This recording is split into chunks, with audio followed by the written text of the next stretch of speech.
Thor in the house.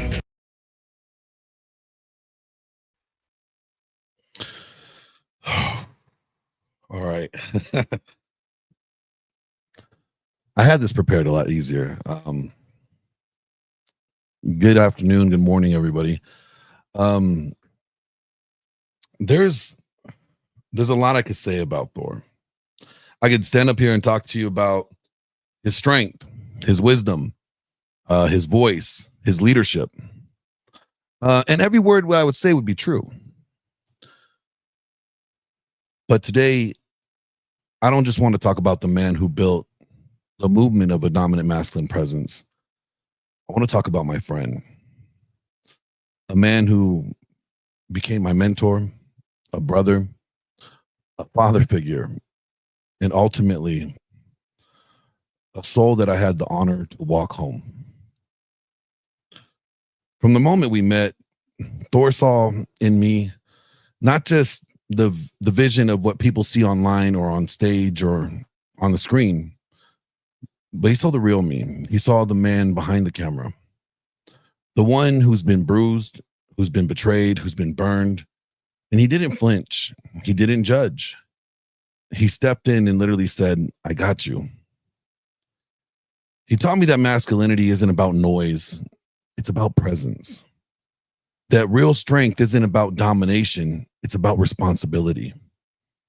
He showed me that legacy isn't about how loud you roar, but who still hears your echo after you're gone.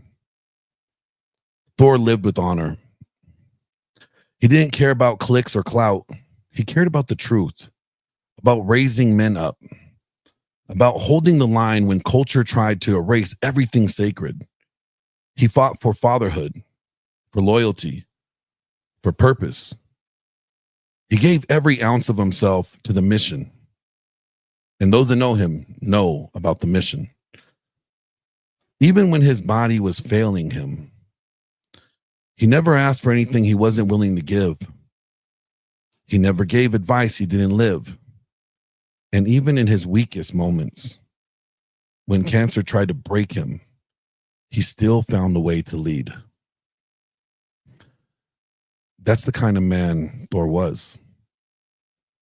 Our friendship was forged in fire.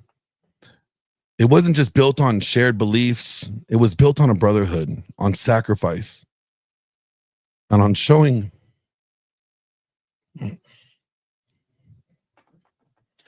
up when it cost something more than you expected. He knew my demons, and I knew his.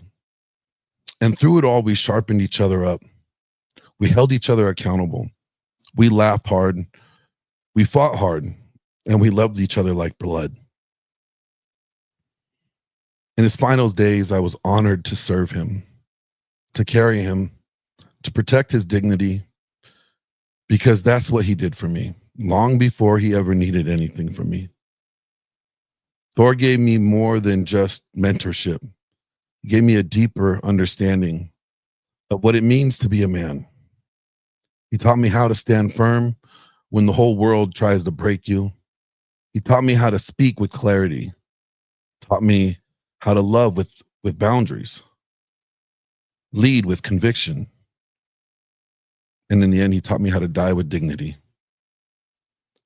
So today we don't just mourn him, we celebrate him. Because men like Thor don't really die. They ignite. Their fire keeps burning in every life that they've touched, every man that they've challenged, every truth that they stood for when it would have been easier to stay silent. To the mighty men we called Thor, I love you, brother. I miss you.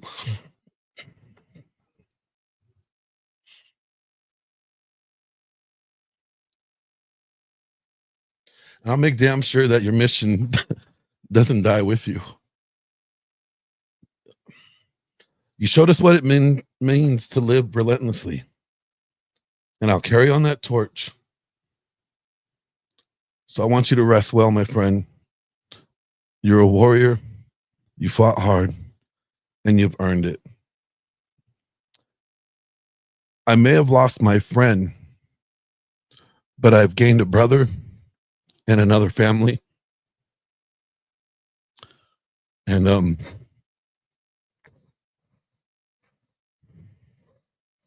what's up, bro? Gotta get your mic on. What's up, buddy? I said I love that. That was beautiful. He loved you so much, man. He loved all of us. I just want to thank everybody here for, carrying on his mission and his legacy and honoring him, and just, all the advice that he's given. And, I hold it really close to my heart just because obviously he's my father and he's taught me so much. Just as much as I know he's probably taught a lot of you, and especially you, Glenn. One thing about him that I want to say is just he was so loving. I know he's very super just tight, and just his mind was just really sharp, and behind all that was a very compassionate, empathetic, loving father to all of his children, his 3 sons and his daughter. And he's taught us a bunch, how to love, how to be mothers, fathers. And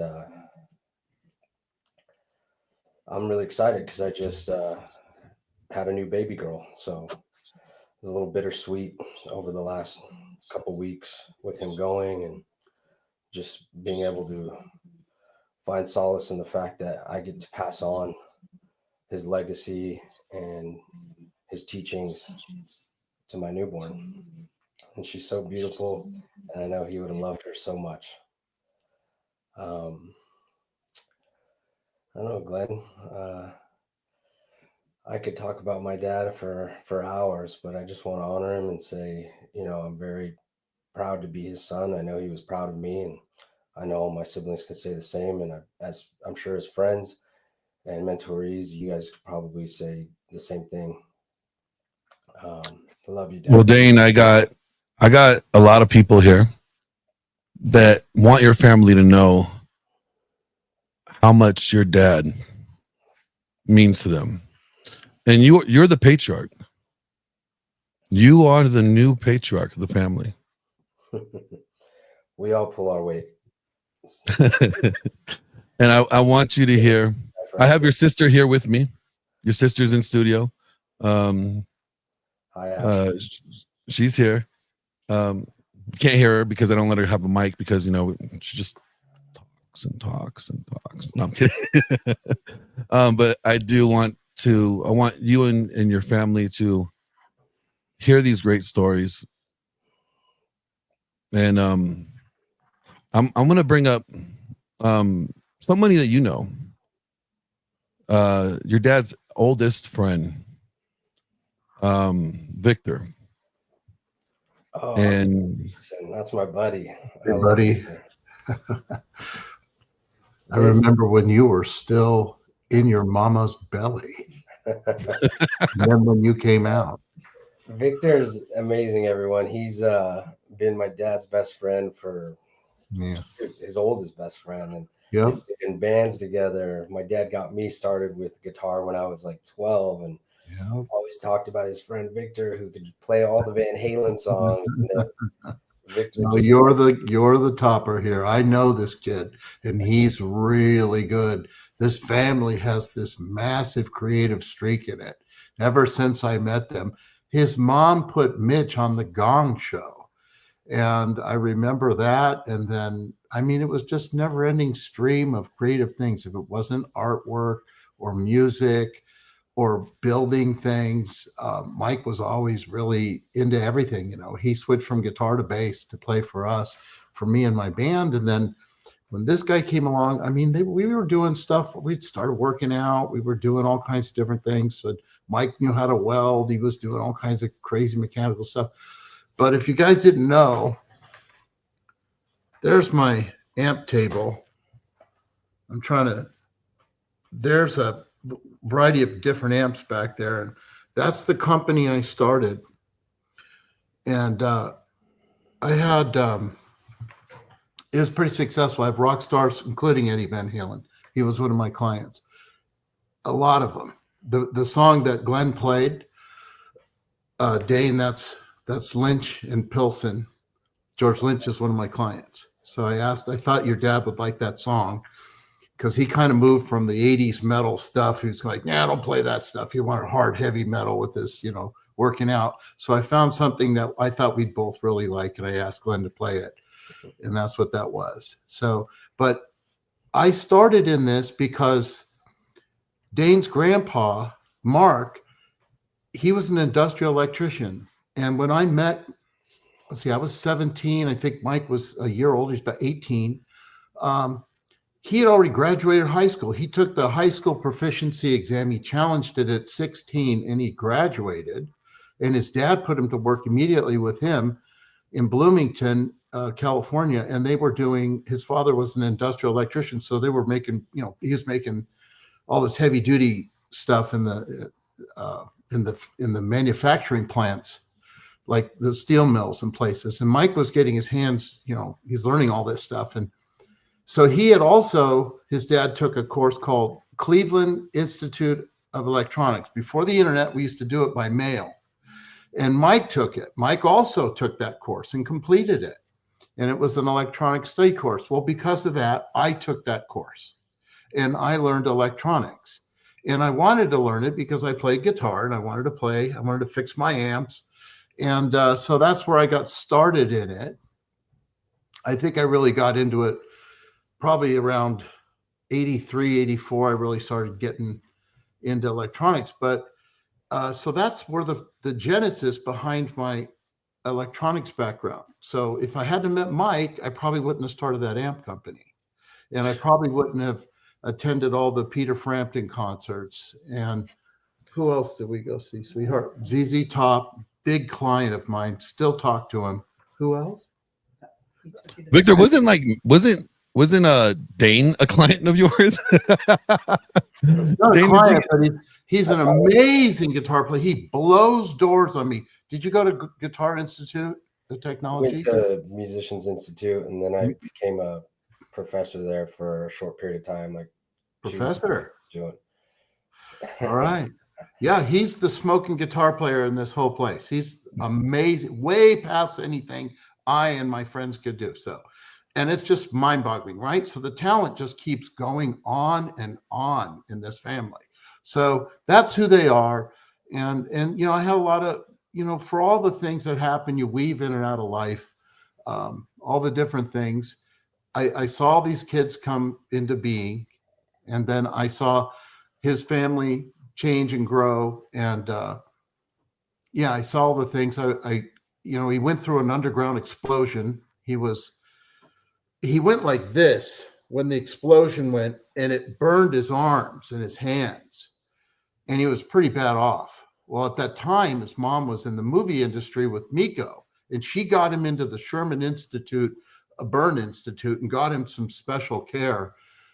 Stopped the pain. He was in terrible pain. And he was at home and he was consuming, I think, like 10,000 calories a day and then just falling asleep on the couch. So I show up, his dad's there, and I'm like, I just didn't know what I could do to help. So I brought this big giant antenna that I put up for him so he could get TV services. And, he was like consuming all these potato chips and he just crashed right out. His body was rebuilding. And for years, he wore these gloves that would sand his skin, sort of keeping the scars from getting too thick. And that went down. And, years after that, I think he was with Missy shortly thereafter. He met Missy and they started dating. And they got that house over there in Apple Valley, and he stayed there and just, continued traveling all the way down to Rosemead. And he started doing the jiu-jitsu. This is a guy who's on the road at least 2 hours in the morning, right? Commuting, just enough time on the windshield to make anybody pass out. He goes through a whole work day, then goes to jiu-jitsu, and he's doing that. Then he drives home And he does it all over again, right? He's in bed, whatever that was. And then he's up and doing this commute, these 2.5 hour commutes, because the traffic's horrendous in LA. Death by 1,000 cuts every day you get on that road. And he's learning jujitsu. He becomes a master, and they tell him, hey, you're good enough. You can represent us and teach jujitsu, which of course he starts a little studio. He's still working. And I took my son, Greg, and he went there, and I tried it. I had a lot of trouble with my neck and shoulders, so I couldn't go into it too much. But yeah, my son, Greg, and then of course you, Dane, you did it. That was really great. You did great. And That's what I wanted. everybody who got near him learned something about jujitsu, became the test dummy. So it was fun. And oh, there you go. So I mean, I can go on and on, but in the end, he has so many different places of development. That's what that amounts to, right? He developed in his creativeness. When I met Mike, he was the fat dude. He was fat. He was like really overweight. By 19, he was in his, by a year later, he decided that he didn't want any more of that. So he shed all this weight. He started working out. I remember I come over to his house. By the way, they lived in what looked like a castle when I first met them. His father built this custom house, and he's hanging upside down like a bat, and he's doing sit-ups backwards, right? He's doing these sit-ups like this, or he's just laying upside down, flexing, and he's got this six-pack, right? And I'm looking at him like, shit, dude, you're way ahead of me. He just went from one thing to the next, kaboom, boom, boom. So that's how he was. He was mentally driven, very disciplined, always wanted to beat. He was very competitive, and that drove him. And also, I always thought he was a really good leader. He had a piece in him that made him capable of good leadership. He had a temper. He could get that on him, but it wasn't that bad. Most of the time, it was pretty good. If it was out of control, you just leave. So other than that, I never really had it. He was forever and ever. It's like my longest friend forever and ever. So there you go. And I would say to everybody here, him at this point in his life, this junction where he developed this new project. Okay, that's where his mind took him. But all the things in the past, his father was a big influence, right? He became a survivalist. He was really into guns and knives and all this cool stuff. That all comes from his dad, who was really good at that kind of stuff. He was a really smart guy. And so you guys see that what shaped him was his parents. He had a wonderful mother and a wonderful father. And his family was really a good family. And I think that's the moral of the story. Build a strong, wonderful family. Have faith in God. Don't separate yourself from God, because then you're nobody. Then you're just getting pushed around by the world. They've got nothing for you. God is the place to go. Once you've got him in your life, you're centered, you're strong. And by the way, just so everybody knows, my wife, who's sitting over here to the left, come here. She came with me when she very first met. Was it Mike that you first met? He was leading a Bible study. He had this group called The Way Ministries. It was a kind of like, it was this, mail order type of ministry. And he was having Bible studies in homes. So he used to lead those. That's the first time my wife met him. So he was a strong Christian when I knew him. He was very faithful. And so I don't know where he went after that, but Glenn brought him back, whatever. He wanted to come back.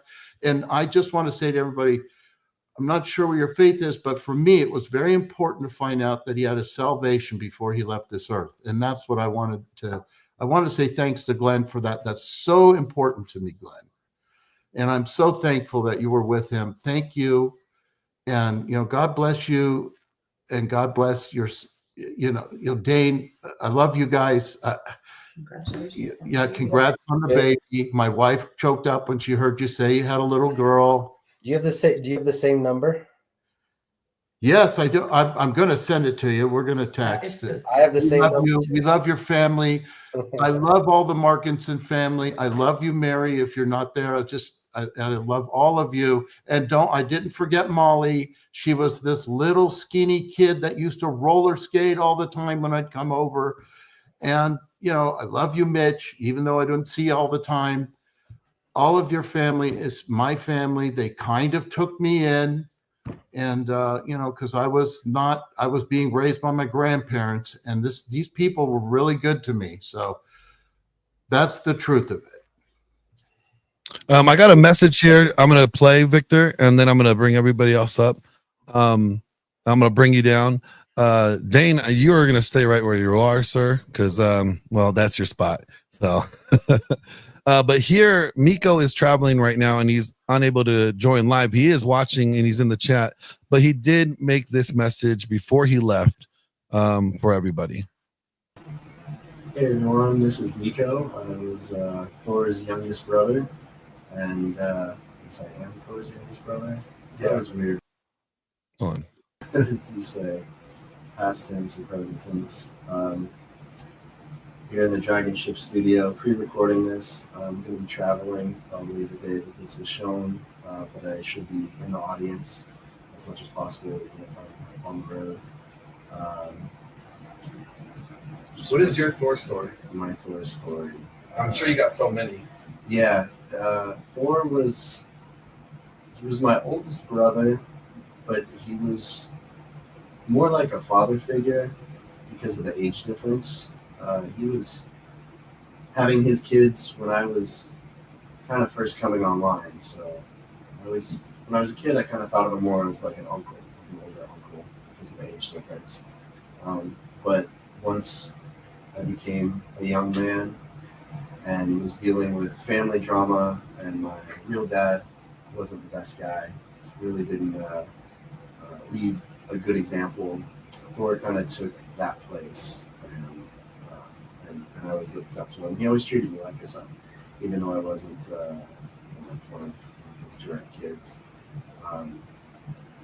He was always had good insight when I needed direction or some of the a male perspective to bounce ideas off of.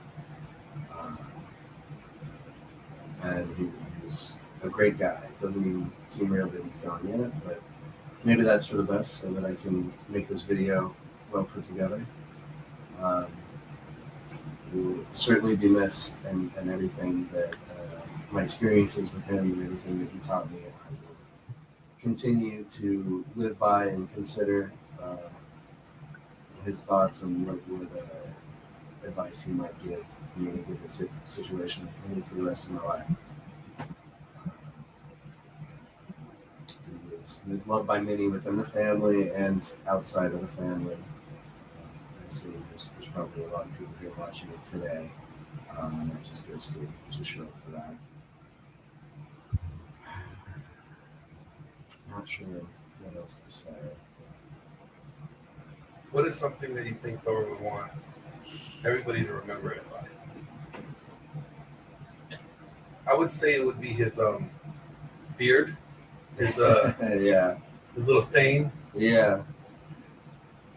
Yeah, I think he would want to be remembered as strong and capable, confident, all of the things that he was and what most people know him as. But I also, as a close family member, remember before he came to that realization. And he always was a good man growing up. But there was a transition at a certain point when Thor became Thor. Almost a character of himself. He really got into self-improvement. And in a weird way, it's almost like two losses. Because I remember who he was when I was 10. And I remember who he was when he was 25, 30.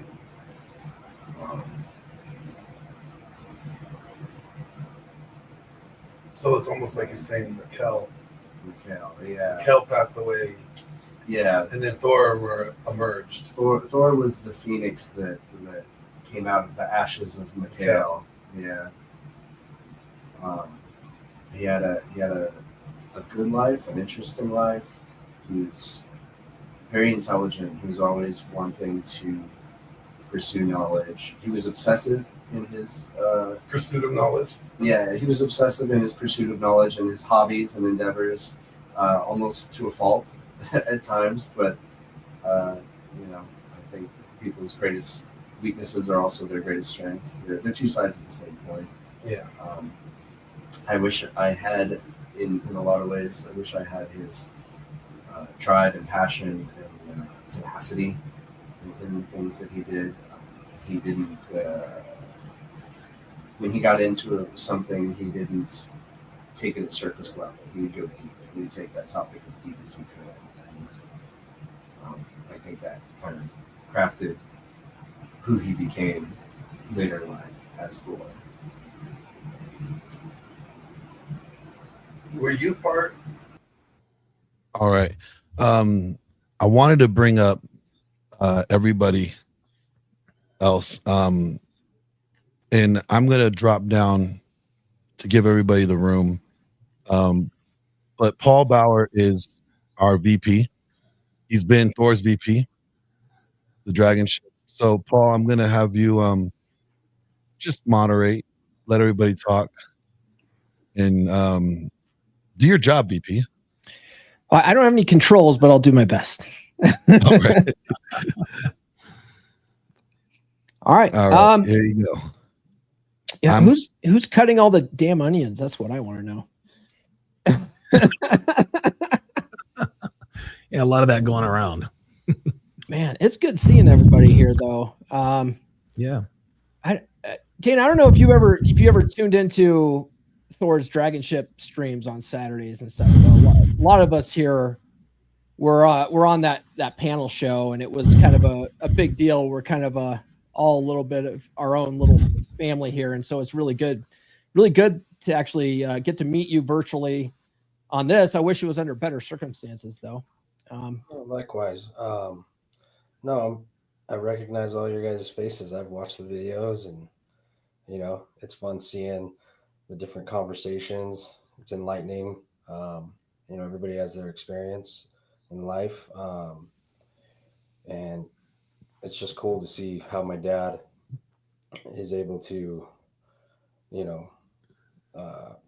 give out his knowledge of his experiences, to help people. But he was also learning all the time, even until he died, just trying to figure out a new thing. Or he just, like Miko said, his pursuit of knowledge was just endless, and it never wavered. He's that guy. And I'm sure you guys all, learned that as you got close to him. So it's nice to finally meet all of you here. And I see my Uncle Mitch there. What's up, buddy? Good to see you, brother. It was really nice talking to you last week, man. I sure hope to see you spend more time with you. For sure. It's good. You mentioned Miko, and Miko, we just saw his video. A lot of people don't know this, but Miko was the kid in Kindergarten Cop that said, "Boys have a penis, girls have a vagina." That was him. That's Thor's little. Boys have a penis, girls have a vagina. Isn't it amazing? Like, Classic. that little boy knew that back then, and now it's such a big fucking confusion. But let's not go off topic here. Donovan Sharp, the legendary Donovan Sharp. Stop. You've known Thor for a long time, man. Yeah. What are your thoughts about all this? Well, the interesting thing is the video montage in the beginning. The one thing that jumped out to me was when he said licking your assistant's balls. And I was just like, okay, all right. Thor's definitely in his element, right? In terms of him holding men accountable for their actions and mindset. This, and something that Dane said earlier, really, really struck a chord with me. And stay with me here because I'm going somewhere with this. There is a movie called Autumn in New York. And the very, very long and very, very short of it is that Richard Gere plays this. He's like a 48, 50-year-old entrepreneur. He's got this restaurant business. He's a lady killer. He's got everything he wants and needs in his life except for love. Well, he meets this 22-year-old, upstart, sort of bohemian girl, and they fall in love. Well, the tragedy of it is that she is terminally ill with neoblastoma. And at the end of the movie, of course, they had their trials and tribulations. They decided to start a relationship. He found out he cheated on him. And it's just the man woman thing. Well, in the end, Richard Gere's character, I think his name was Will, he tried to save Winona Ryder's character. Her name was Charlotte. And, with all of his money and status, he managed to get the best doctors to operate on this when and if the time came. And so they're walking in, I think it's Manhattan or Central Park. And of course, she collapses. They rush her to the hospital. J.K. Simmons is the doctor who is charged with the task of saving this woman's life. He comes out of the operating room and he throws down his smocks, letting us all know that clearly he was not able to save her. Of course, Richard Gere's character is absolutely devastated. He is tortured beyond belief. He vows to change his ways, et cetera, et cetera. Well, about a year later, he meets his daughter for the first time because he was such a lady killer back in the day. He had a few illegitimate children, and one of his illegitimate children reached out to him and says, "Hey, you're a grandfather." And so the moral of the story is this, and that I think proceeded to change his life. So I said all that to say this: the grief that is caused from the death of a loved one can be eased by the birth of a loved one. So Dane, you have my deepest condolences.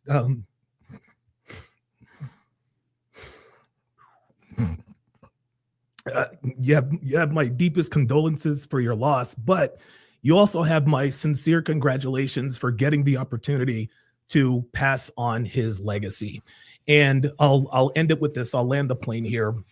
This community is based on girls, game, muscles, all that good stuff. But what's really important at the end of the day is building a legacy to the point to where you can be on your literal deathbed, surrounded by the people who care about you. That is the meaning of life, guys. It's not money, it's not game, it's not girls, and all of those things can make life enjoyable for a while. I can attest to both the pros and the cons of all of that. But life is not about any of that stuff. What it really, really means is that you have people around you that you care about who also care about you. Well said. And thank you for the congratulations. Of course, absolutely. I'm very lucky right now. Yes. I had a great life with a best friend that was my father, and now I have a new best friend. So, and I'll tell you what, one more thing is I know what it's like. I know what it's like to grow up without a father that you admire and respect. And so consider yourself to be very, very lucky to have had a father like Thor, my friend, because I'll tell you what, man, had I had a father like Thor, I promise you, I probably would not have made the mistakes that I've made in my life. Oh, I feel the same way. Thor has sort of turned into a surrogate dad to a lot of us in this space. We were all blessed to have known him. Speaking of another surrogate father in the space, Wraith he's also known Thor for quite a while. He's been very influential to a lot of men in this space too. Wraith, you want to share your thoughts? Oh, you're on mute. Sorry about that. I was following Tarl's direction to mute my mic. I agree with Donovan. A lot of people come to this space looking for, male, female, how do I do this and date and all that stuff. But I think one of the things that, I've tried to do, and I know Thor tried to do, was to convince, men that it's not about that. It's about you. It's about you getting your headspace right and you doing the things that you need to do to make you a better person. And I think that's what keeps this group together, because we're in that space where we're always challenging ourselves. And that was one thing that, Thor preached: constant challenge, constant learning, constant challenge. And I mean, he challenged me about 7-8 months ago. I'd been writing for years. And when he asked me to write a book for his series, I said, I got one, but I don't know. He goes, no, he says, just send it to me. And I sent him my first book, which is a part of his series. And it was all for a good cause, and I'm not going to go into all that, but it's kind of spurred me to start writing or taking outlines of stuff that I had written over the last, I don't know, 8 to 10 years. Oh, wow. And turn them into, books. And if he hadn't have done that, or if he hadn't had that need, I would have probably still been sitting here not doing that. So, even I'm older than he was, but even he could inspire an old man. Right. But I think what inspired me most was the friendship I had with him. I mean, we talked every week on the phone. Sometimes we get on, and because he'd like to say hi to my wife and stuff like that. And we met not long after my wife died, and he was there, and he talked to me about it and stuff like that. And he kind of got me through some of that. We just become great friends. We had a lot of the same interests. Guns. I'm a big gun nut if no one knew that. And we talked about that. But we really talked about how do we help young men and, even men our age improve themselves. And that's where I met him at the point in his life. And I know he's inspired a lot of people. I know he's been a friend to a lot of people. And, it's not often we're blessed with the grace of being able to give that to someone. And he had that more than anyone I'd met up until this point. He was always thinking about other people and how to get them, where they felt they needed to be. Not where he wanted them to be, but where they felt they needed to be. So as a leader, as a mentor, as a friend, he was the best of all those at the time I met him in his life. I know his past history. We've talked about it. He knows mine. And we just kind of bonded over, I guess, the miseries of life that we both had, and then the celebrations of life that we both had. And he was just, I'm not going to say was, he is an all-around great guy. Because he always, excuse me, I've got a cold. He always lived, in my heart and in my mind. He's not physically here, but the words are always in the back of my head. That's good.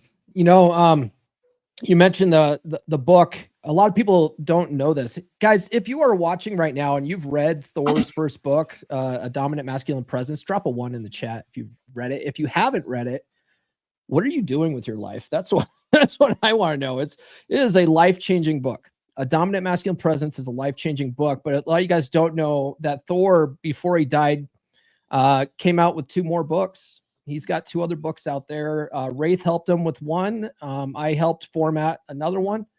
But there's 2 other books out there. If you guys get Thor's books, all that money goes to help his wife, Missy. So if you guys haven't read those, get them. They will change your world. I want to move on to Mike Steele, brother Mike Steele. Not only is he a dragon, a tar on the dragon ship, he's also one of my beer club brothers too. Mike, how did you meet Thor, and what are some of your fondest memories? I met Thor through the crossroads of the manosphere, Donovan Sharp. Donovan Sharp is the man all men must pass through to start interacting through the manosphere. It's great. Real quick, Fresh and Fit is in the house, guys. Thor did a one-on-one with Fresh and Fit on their channel, where he talks about being a power lineman and also dominant masculine presence. So swing by the Fresh and Fit YouTube channel and check out their interview with Thor. It's lengthy and detailed. Check it out. Anyway, I met Thor through Donovan, and then I met Thor again through John MLD, Modern Life Dating, through his Masculine Empowerment Network course, and Thor gave a class there. And then I got to know Thor through some of the other content. I'm trying to remember the name of the show. I'm drawing a blank here, guys. I've been kind of out of the game for a bit. Rule Zero, through Rule Zero, and then a couple other shows, and then Thor came down to Vegas, where I currently live, and I don't know if I have share permissions. I doubt it. But I have a photo here. This is the only photo I have. If you upload it, I think Glenn's still managing things in the back. Maybe he can bring it Okay. up. All right. Well, it's staged, so if he ever clicks it, there we go. There we are. That's when he came down to Vegas, and that's actually when I also met Glenn as well. But what's really cool about that is that's when he gave me some private coaching, like one-on-one, sat down in a room together, private coaching. And at the time, I wasn't making a whole lot of money. My career was just kind of meh. But what happened was Thor coached me on some things, and like how to shake hands, how to take up space, how to sit in a chair, how to talk to other men. And then I took everything he taught me in that kind of 1 hour session and I applied it to the next job interview that I had. And now, because of that, I got that job, and I now manage a resort in Las Vegas. So, Wow. I want to say thank you, Mitch. That's your name, right, Mitch? Sorry, it's the first time I met you. Thor's son, Mitch. Is that correct? No, it's Dane. Dane. Okay. Dane. Mitch is Vidar. Okay. All right. I see. Thank you, Dane. Your father isn't here, so I'm gonna say thank you to you.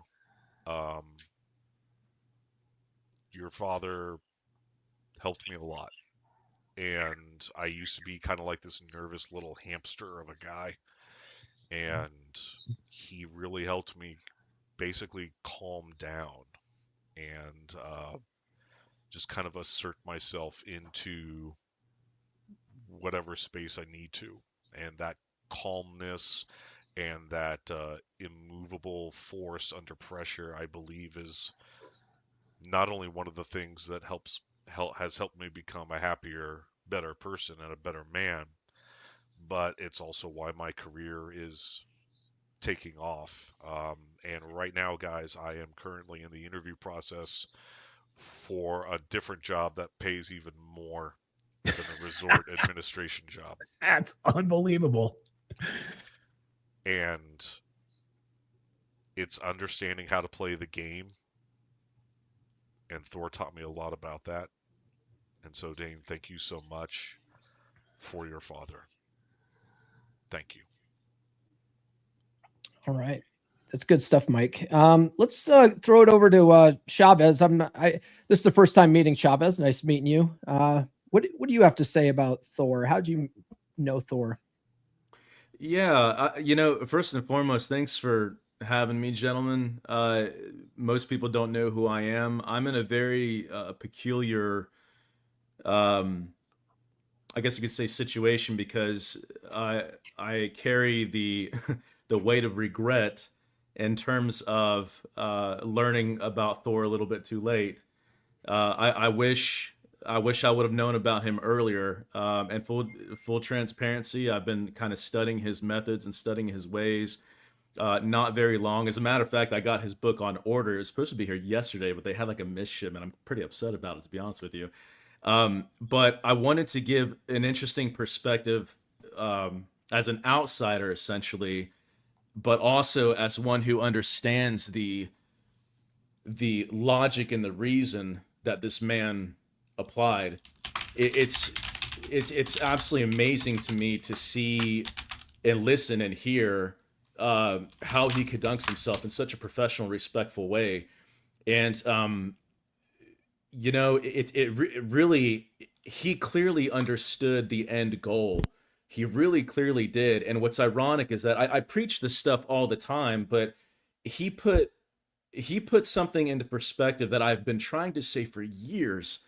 And I pride myself on my wisdom and my knowledge and all the books I read and all this other stuff. And I heard him say just one quote, and it really it really shattered me. It hit me, and I'm gonna share that with you guys today. I was gonna share and actually do an audio, but I'm having some kind of hiccups right now. But ironically enough, this was actually on the Fresh and Fit podcast, and it was the very first question that was asked. There was a young gentleman as a viewer who asked, or the question was asked rather, what is the difference between dominant and controlling?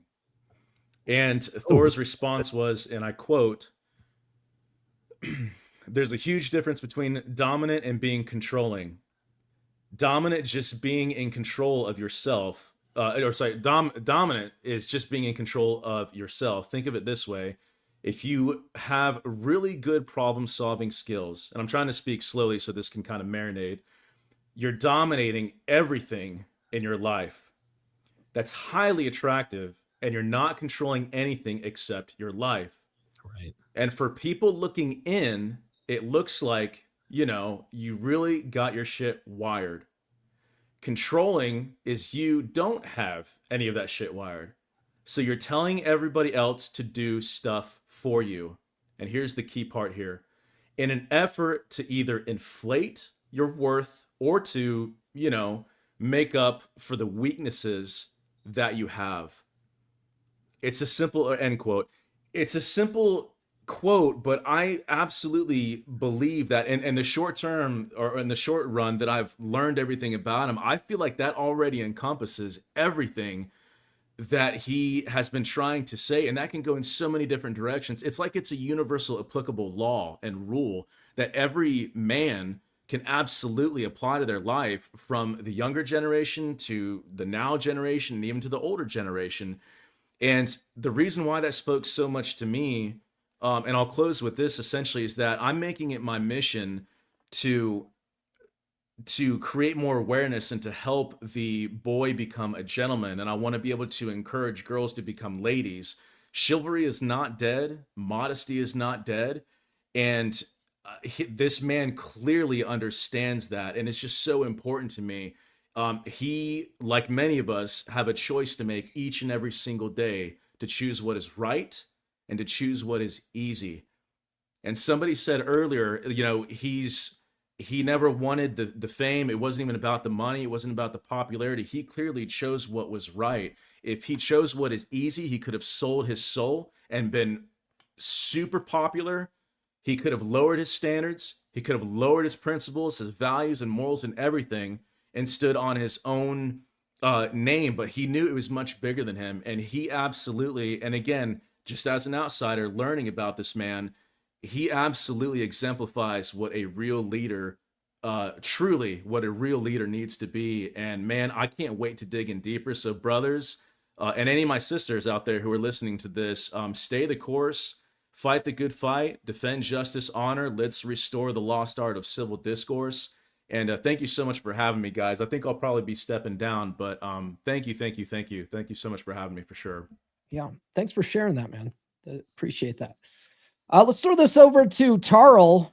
Tarl likes to yell at the audience. That's what he's known for. Why don't you yell at us about what Thor means to you, man?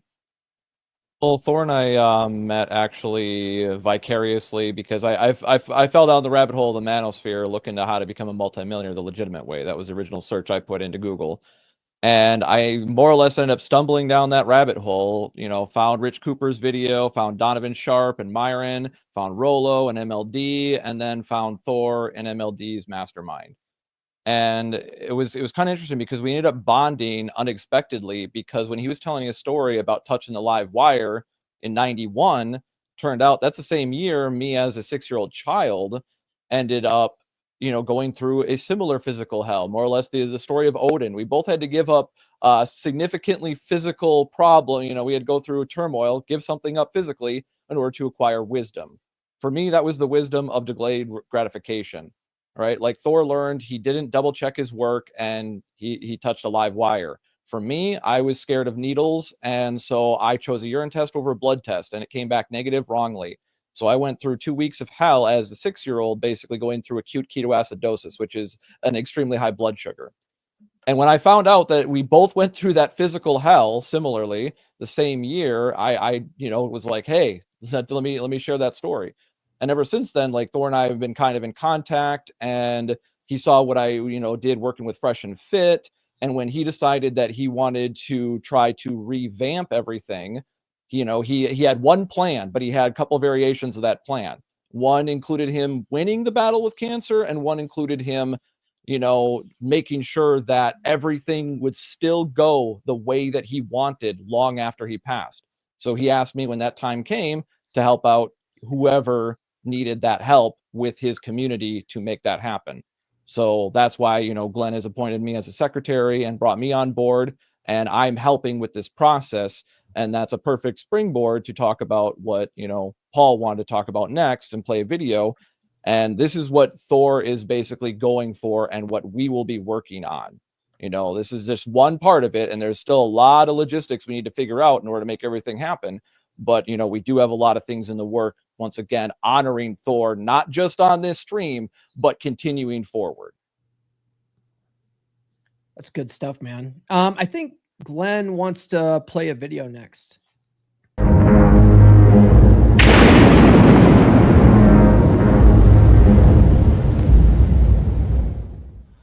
Gentlemen, there comes a time in every man's life that he must choose. Will I remain a casualty of my emotions, or will I rise as the commander of my presence? Too many men stumble across the red pill and get stuck these days. The truth, but they don't grow from it. They get angry. They rage. They point fingers at female nature and cry betrayal. A dominant presence doesn't need the rage. The truth has a fuel, an excuse, a fire that burns about purpose. He is in a forge, the man into iron, that forged man into iron. And when you are forged in a purpose, you don't have time to complain about women. You're too busy conquering your mission, too locked in on legacy, too focused on forging a brotherhood, building strength, and creating impact. That's what a man with presence does. He doesn't flinch. He doesn't fold. He stands. He leads. And those around him feel it. Because if we're ever going to mend the rift between men and women, and if we're ever going to fix the broken homes, the fractured families, the confused sons, and the unled daughters, we need men of presence. We need men of purpose. Men who understand the weight of leadership. Men who move with enlightened self-interest, not selfishness, not martyrdom, but mastery. Men who are builders, not victims. Men who inspire with their presence, not manipulate with pain. And if you're that man, if you're ready to stop the noise, cut through the confusion, and step into your birthright, then it's time for you to join a brotherhood. Not just any brotherhood, but the sons of Thor. But because in this brotherhood, we don't compete, we elevate. We know the secret that a rising tide lifts all ships. And we are that rising tide. So stand tall, brothers. The world is waiting for your presence to arrive. Let them feel it and join the sons of Thor. Oh man, it's hard hearing his voice like that, but it's good hearing it too. I want to throw this over to the lovely and rabble-rousing Gia McCool, who causes a lot of trouble online. Gia, why don't you share your thoughts on Thor? Oh, he was one of the first people in the group when I started sharing relationships and my relationship that was there for me. You know, like when you come onto Twitter, as you all know, kind of get attacked a little bit.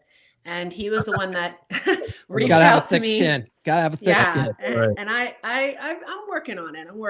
I'm not quite there, you know, but I'm getting better. And he was one of the first ones that was like, hey, like, listen, this is normal. This is what's happening. And I just like, he reminded me a lot of my dad, because I lost my dad in 2018 to the exact same thing, to cancer. And I was right there by his side through the whole thing. So we just had a lot in common. Like I knew what was going on, and I just tried my best, you know, to it's just a shame because there was a couple times we tried to do live streams together or get together. He wasn't well. But long story short, yeah, I'm going to miss him. You know, I just want to be able to make sure that the message that he put out and all the work that he did is continued on the way that he would want it. And I don't want that to get forgotten. Yeah, I think that's good. I think a lot of, I don't know if people know the inside baseball about, you know, what's going on, but Thor handed over the reins of the dragons to Glenn. And I think that was the best choice because Glenn had the most altruistic vision of what to do, and that was to keep Thor's legacy going. And so we're all lucky that Glenn stepped up and decided to, you know, carry that forward. And a lot of people also don't know this too, but for like the last 2 to 3 months, Glenn's literally been living with Thor and Missy and helping them out. Yeah. That's selfless, you know, like that's nobody in the space would have done that. And so Glenn is, he's really a good man for doing that. Gia, how'd you first meet Thor? Online, like how I met all of, you know, all you and, you know, all of us weirdos. That's kind of the beauty of it. You know, you get a chance to hear what people's thinking. And then when you meet them and actually have, you know, the relationship develops, it's the beauty of social media. It is too. And you know, that's how I met Thor too. And I wrote the foreword in his second book, The Superhero Inside. And one of the things that I talk about is how I first found Thor. He was just a dude in the comments, you know, he was just, right. Just a dude in the comments. And I'm like, oh, you know, and as you know, as someone who's, you know, influential online, you start to notice the same people all the time. And you start to develop sort of a relationship with different people in your audience, especially the regulars. And so Thor was kind of like that, one of those kind of guys. I thought he was just, you know, a normal fan of the Manosphere. And then one day I tuned into a Fresh and Fit episode. I think it was one of Donovan's CMEs down in Florida.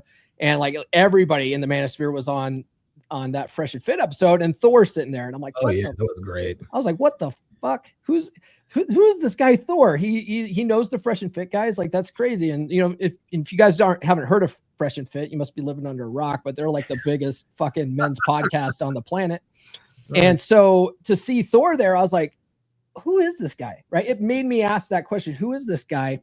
And then when I got invited to be on Rule Zero, Rolo brought me on. And then like 2 or 3 weeks later, he brought Thor in. And that's when I really got to be friends with Thor. And Thor invited me on the Dragon Ship. And I thought, yeah, I'll throw this guy a bone, you know, I'll do a Dragon Ship stream. And I ended up doing it for 3 fucking years straight, giving up my weekends for 3 years straight, doing Rule Zero and Dragon Ship back to back. And so, yeah, it's funny how things sort of play out in this space, but you're good people. One of the things that Glenn also mentioned too, is that Thor had this idea of the Shield Maidens and doing a whole panel show of just women. And he invited you to be a Shield Maiden. Yes. So, you know, that's why we kept on trying to do these meets. And every time we would come on, like the last time, you know, he just wasn't feeling well. So me and Glenn would, you know, keep going. But yes, that was his idea. So I just want to respect that and help as much as possible. That's great. Glenn was saying he wants to bring up Ashley, Thor's daughter, to say a few words. Glenn, you want to bring her on up?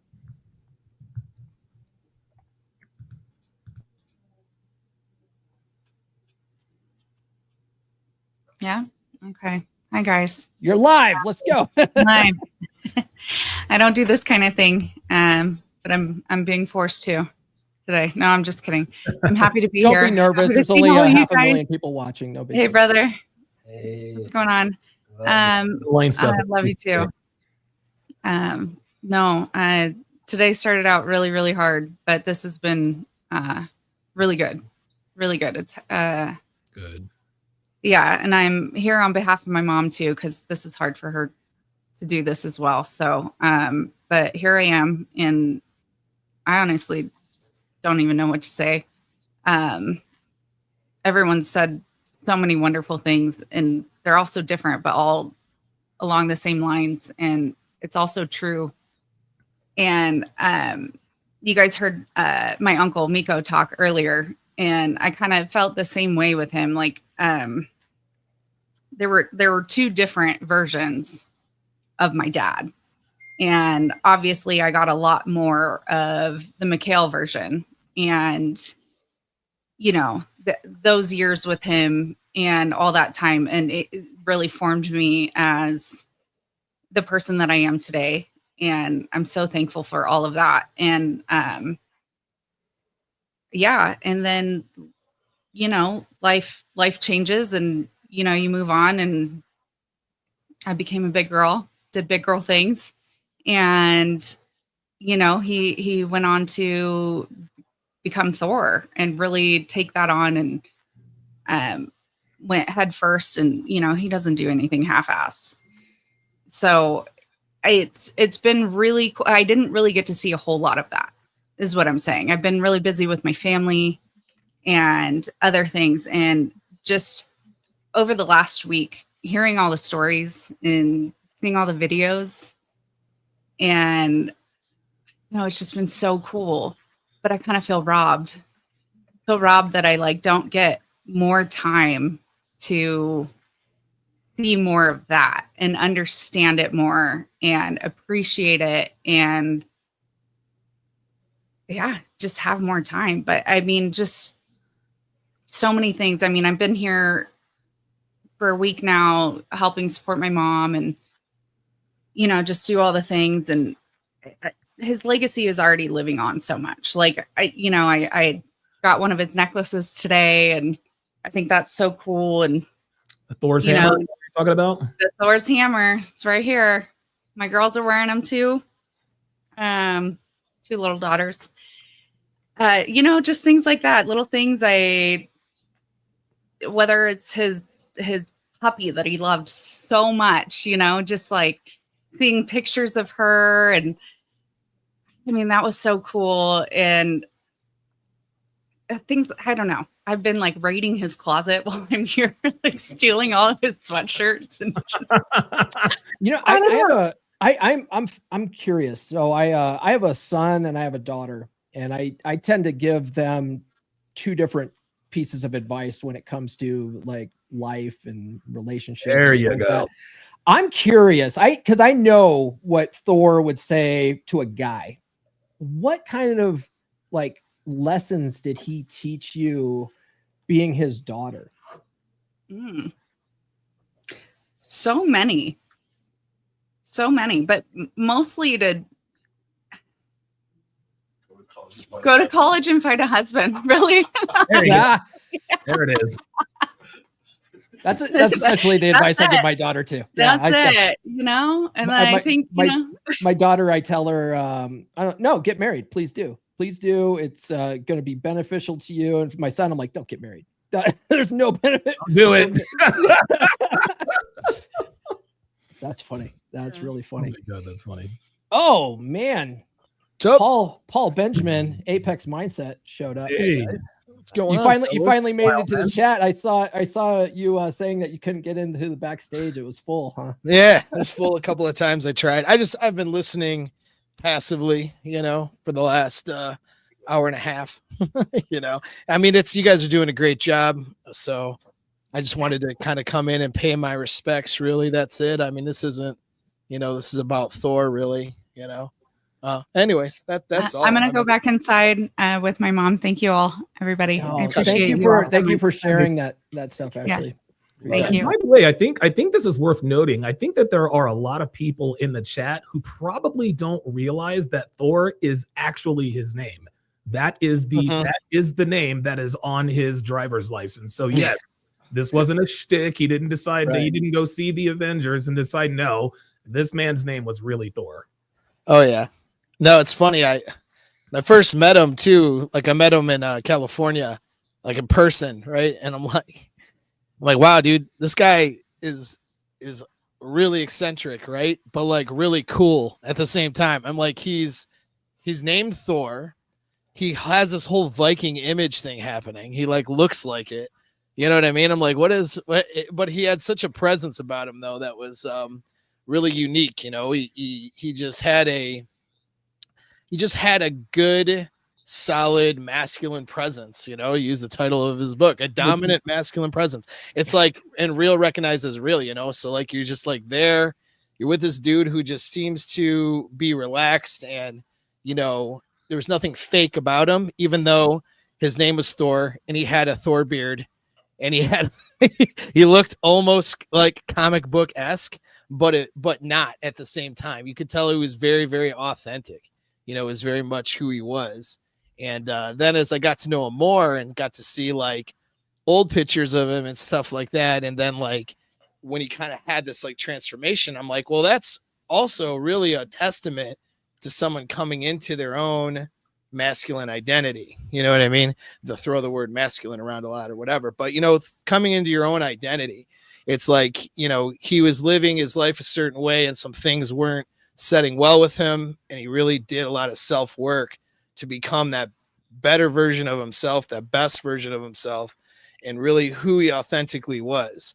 And I could tell from the old pictures and the way he talked about it, like, when he kind of made this transformation, and he was transforming into himself, into who he really is. And that's what a lot of us do, I think, as coaches of other men, which, Donovan and Paul Bauer, you guys are, it's, you guys are coaching and mentoring other men.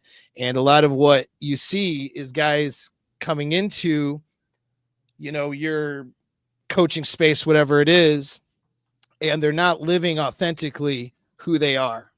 But then as they develop with you and as they learn more about the world and learn more about themselves, they start to do what they want to do and what is more authentically themselves, discovering who that is versus, what everybody else wants them to be, what everybody else wants them to do.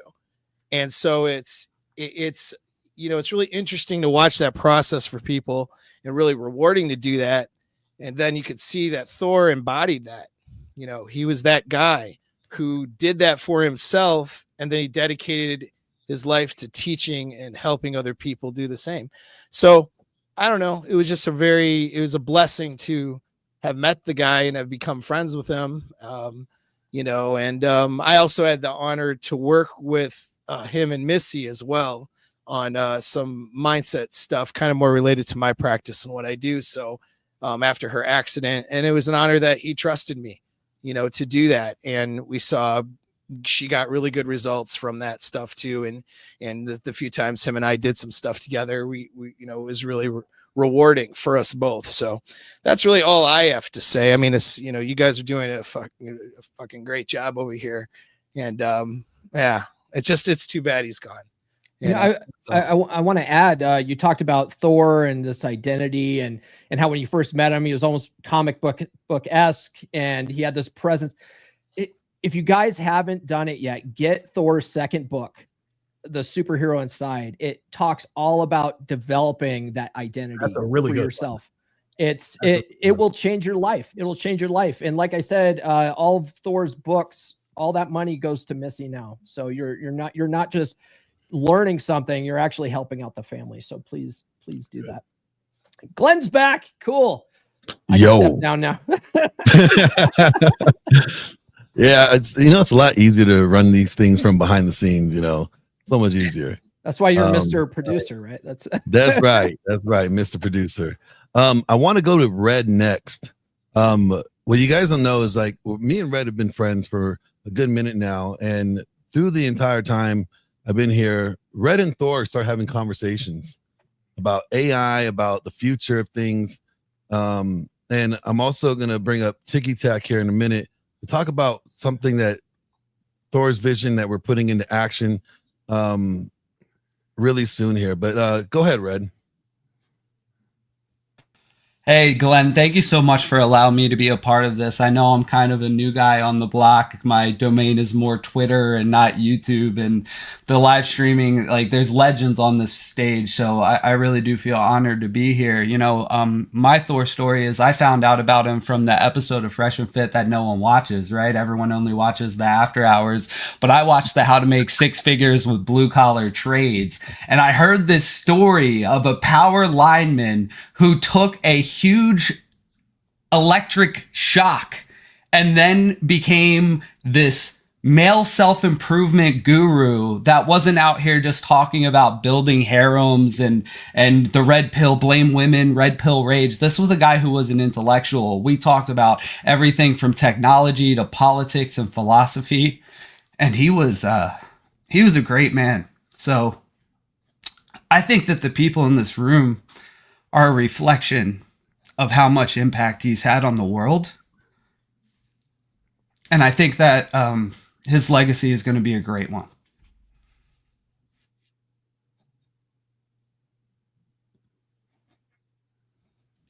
No, his legacy is vast. His reach is worldwide. Randall has been here from the very beginning. You know, really quickly, Glenn, Randall, if I'm not mistaken, I think you were at CME too. Am I wrong? I think Randall was there. Randall, your mic's off. There, and that's probably, yeah, your mic is off. Yeah. I remember seeing Randall at CME 2 and possibly CME 3. I don't remember exactly, but my guess is that you probably met Thor at CME 2, which is the one that he had come to. And I remember this story. I remember a story you told everyone. You said that you had lost a lot of weight and you ate your way back to 250 pounds or whatever. I'm just making sure I have the right guy. Okay. That's what I thought. I want to say something real quick, Donovan. You know, you brought up that, you know, Thor wasn't a character. That was really his name. What are the odds that someone named Thor would go on to be a survivor of an electric incident? I mean, if there isn't a such thing as some sort of divine, whatever you want to call it, there's a divine plan to what we're all going through in this world. Whether I'm not going to be here speaking about religion, but I will say, what are the odds of something like that happening? Someone named Thor survives an electric shock as a power lineman and then goes on to create content that inspires men how to be superheroes in their own lives. I used to be a video game addicted dork who had no prospects in life, and I came upon this part of the internet, the red pill, the manosphere, whatever you want to call it, and I have significantly changed my life because of people in this room, because of people like Myra and Fresh and Fit, and because of Thor's books. Once I found out who he was, what his story was, and I read his book, this has had a real impact. This isn't a bunch of people just talking on the internet for their own vanity. Many people in this room aren't just trying to improve their own lives. They're trying to improve the lives of others, whether it's Gia trying to improve the lives of women, whether it's Donovan, Glenn, and many others on the stage who are trying to improve the mindsets of men. This isn't something that we're doing out of full-blown narcissism or a quest for influence. This is something that is actually changing people's lives. And if you ever look at IRL red pill content, how many men do you see coming up to these influencers saying, you changed my life because of your content? I go to the gym because of your content. I'm building a business because of your content. Me and my wife are in a better place in our relationship than I've ever been. That is not insignificant. That is something that matters. It's important. And I think Thor's contribution to that moving forward is going to be extremely significant. And just so you guys understand, that's why we do it. Okay. yes, the money and, you know, everything that comes along with it, it's nice. I'm not going to lie. But when you get stopped at the airport, when you get stopped, you know, at the grocery store, nothing there are few feelings in this world that a man can experience more of, like it's almost like an adrenaline rush than another man coming to you and saying, hey, it's because of you that my life is better. It's a truly humbling experience. And I don't know if I'm speaking for myself here, but to me, that is by far and away the most rewarding thing about being who and what I am. Yeah, you know, and I want you guys to know, like, you know, Thor was very serious about this, but Thor also had a very, very comedic side. And even even in his final days, he wanted to make his pain laughter. Right. And I'm about to play something with you guys that Thor and I created, you know, kind of just making fun of, you know, what it's like being his caretaker. Yeah. So, hey, before you do that, I don't know. You can actually make money doing this stuff. Hey, fair warning. There's no nudity in this, is there, Glenn? This one is no nudity. No nudity. Okay, you're good. Just making sure. All right, good stuff.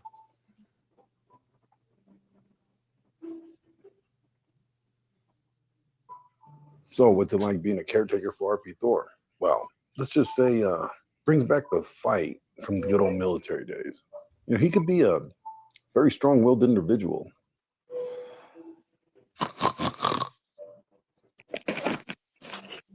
Rise and shine, you grumpy old bastard. It's another beautiful day of me keeping you from falling apart. I swear to Odin, if you don't let me sleep, I am going to create the largest fart cloud. You will be questioning your masculinity for the rest of your life. If I ever smell what's brewing in your gut first thing in the morning, I'm quitting on the spot. Get up before I have to drag you out of bed like a sack of potatoes. I'd rather be in a coma than hear you nagging. Trust me, so would I. Now let's go before I start spoon feeding you like an oversized toddler. Will there be airplane noises? No, but there will be threats of violence if you don't move your ass. My approach is be an asshole, complete asshole. That's right. I want him to realize every waking moment that he's alive that I'm an asshole.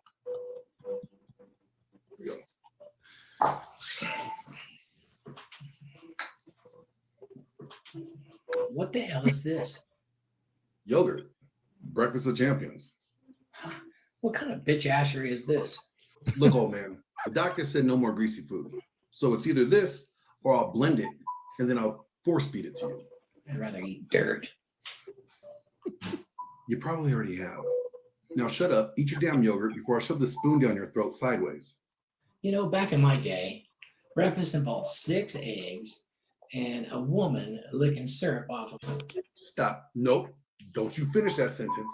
I will drown myself in this yogurt before you finish that sentence. What's wrong?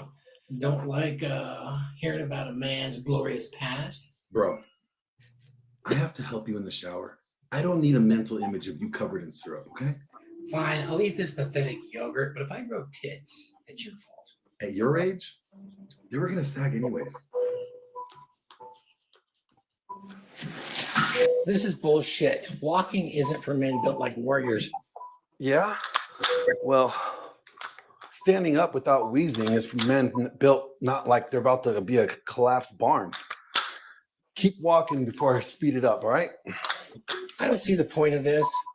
When I was in bed with women that were half my age, that was all the cardio I needed. Bro, last time you went up a flight of stairs, you almost passed out. I thought I was gonna have to drag you around like a wounded warrior. Look, if I start sweating, I'm calling it quits. If you sweat any less, you're gonna turn into a beef jerky. I do taste delicious. What is wrong with you? Relax, you can look, just a touch. Oh my gosh, I want a refund on my life choices. I don't need a shower. Women love my natural scent. Your natural scent has been banned by the Geneva Convention. Now get in the shower before I throw you in there like a misbehaving dog. Look, Glenn, if you scrub my back, I promise not to mow you out. If I hear one moan, I'm calling a priest. I'm not playing with you. You know, I once had a woman bathe me in a hot spring, totally naked.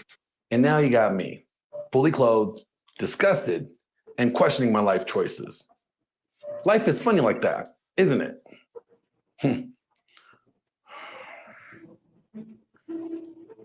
All right. You're fed, medicated, showered, and exercised. I don't want to hear anything unless it's an emergency. Do you understand? Look, I have deodorant on. What if I get lonely and need to canoe on? Then hug your pillow and pretend it's 1983. All right? Son, you know I once had one. Stop. I already know where this is going, and I don't need that mental image, okay? What, you don't want to hear about the time I... Good night. Good night. Go to sleep. Ah, my Viking son. Go to sleep. I'm going to go pray. Thank you. Would you check on Melissa too? She gets very tired this time of day. I will. You don't get out of bed. Just stay there. It works. It's good for him. Yeah. You know, I should probably open up like a boot camp for the elderly. Your parents are acting up? Send them on over. Send them over to boot camp. We'll get them straight. Yo, well, yeah, classic. Nice, dude. That Content creator to the very end, Donovan. Content creator through and through, man. I mean, in the middle of pain, in the middle of agony, in the middle of, fighting this fight, to be able he was like, he still wanted to make funny content. He still wanted to bring joy and inspire people. And he was relentless to the end. And he did well. He always did well, even though the script we had to re-edit multiple times. But it was still great. Still great. That was good. That one was better than the other priest video you did with Hey, we don't talk about the priest video. No. I don't think anybody does. But I wanted to Red, I'm going to bring you down. I wanted to bring up Tiki Tac, who's helping us with the next project that Thor wanted to do. So Red, any final words?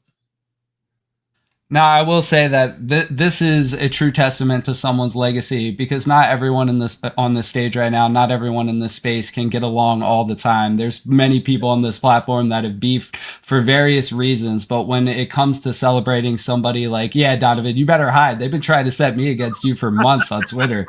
Yeah, it's been a straight war. I say to them, get in line. Yeah, right. All right. Now, but this is the point. The point is that someone like Thor had such an impact that people are willing to put their differences aside to come together to celebrate him. That is a legacy that I hope that when I leave this world, I could leave behind as well. So thanks for having me, Glenn. That was Awesome. that was actually one of the things that Thor really wanted to put out there in this space too, with the dragon ship. That's why he said the dragon ship is the rising tide that lifts all ships, was because we actually do better when we work together than we do when we're beefing over stupid shit, Yeah. And so Tiki Tac, go ahead and introduce yourself, and why you got such a great name like Tiki Tac.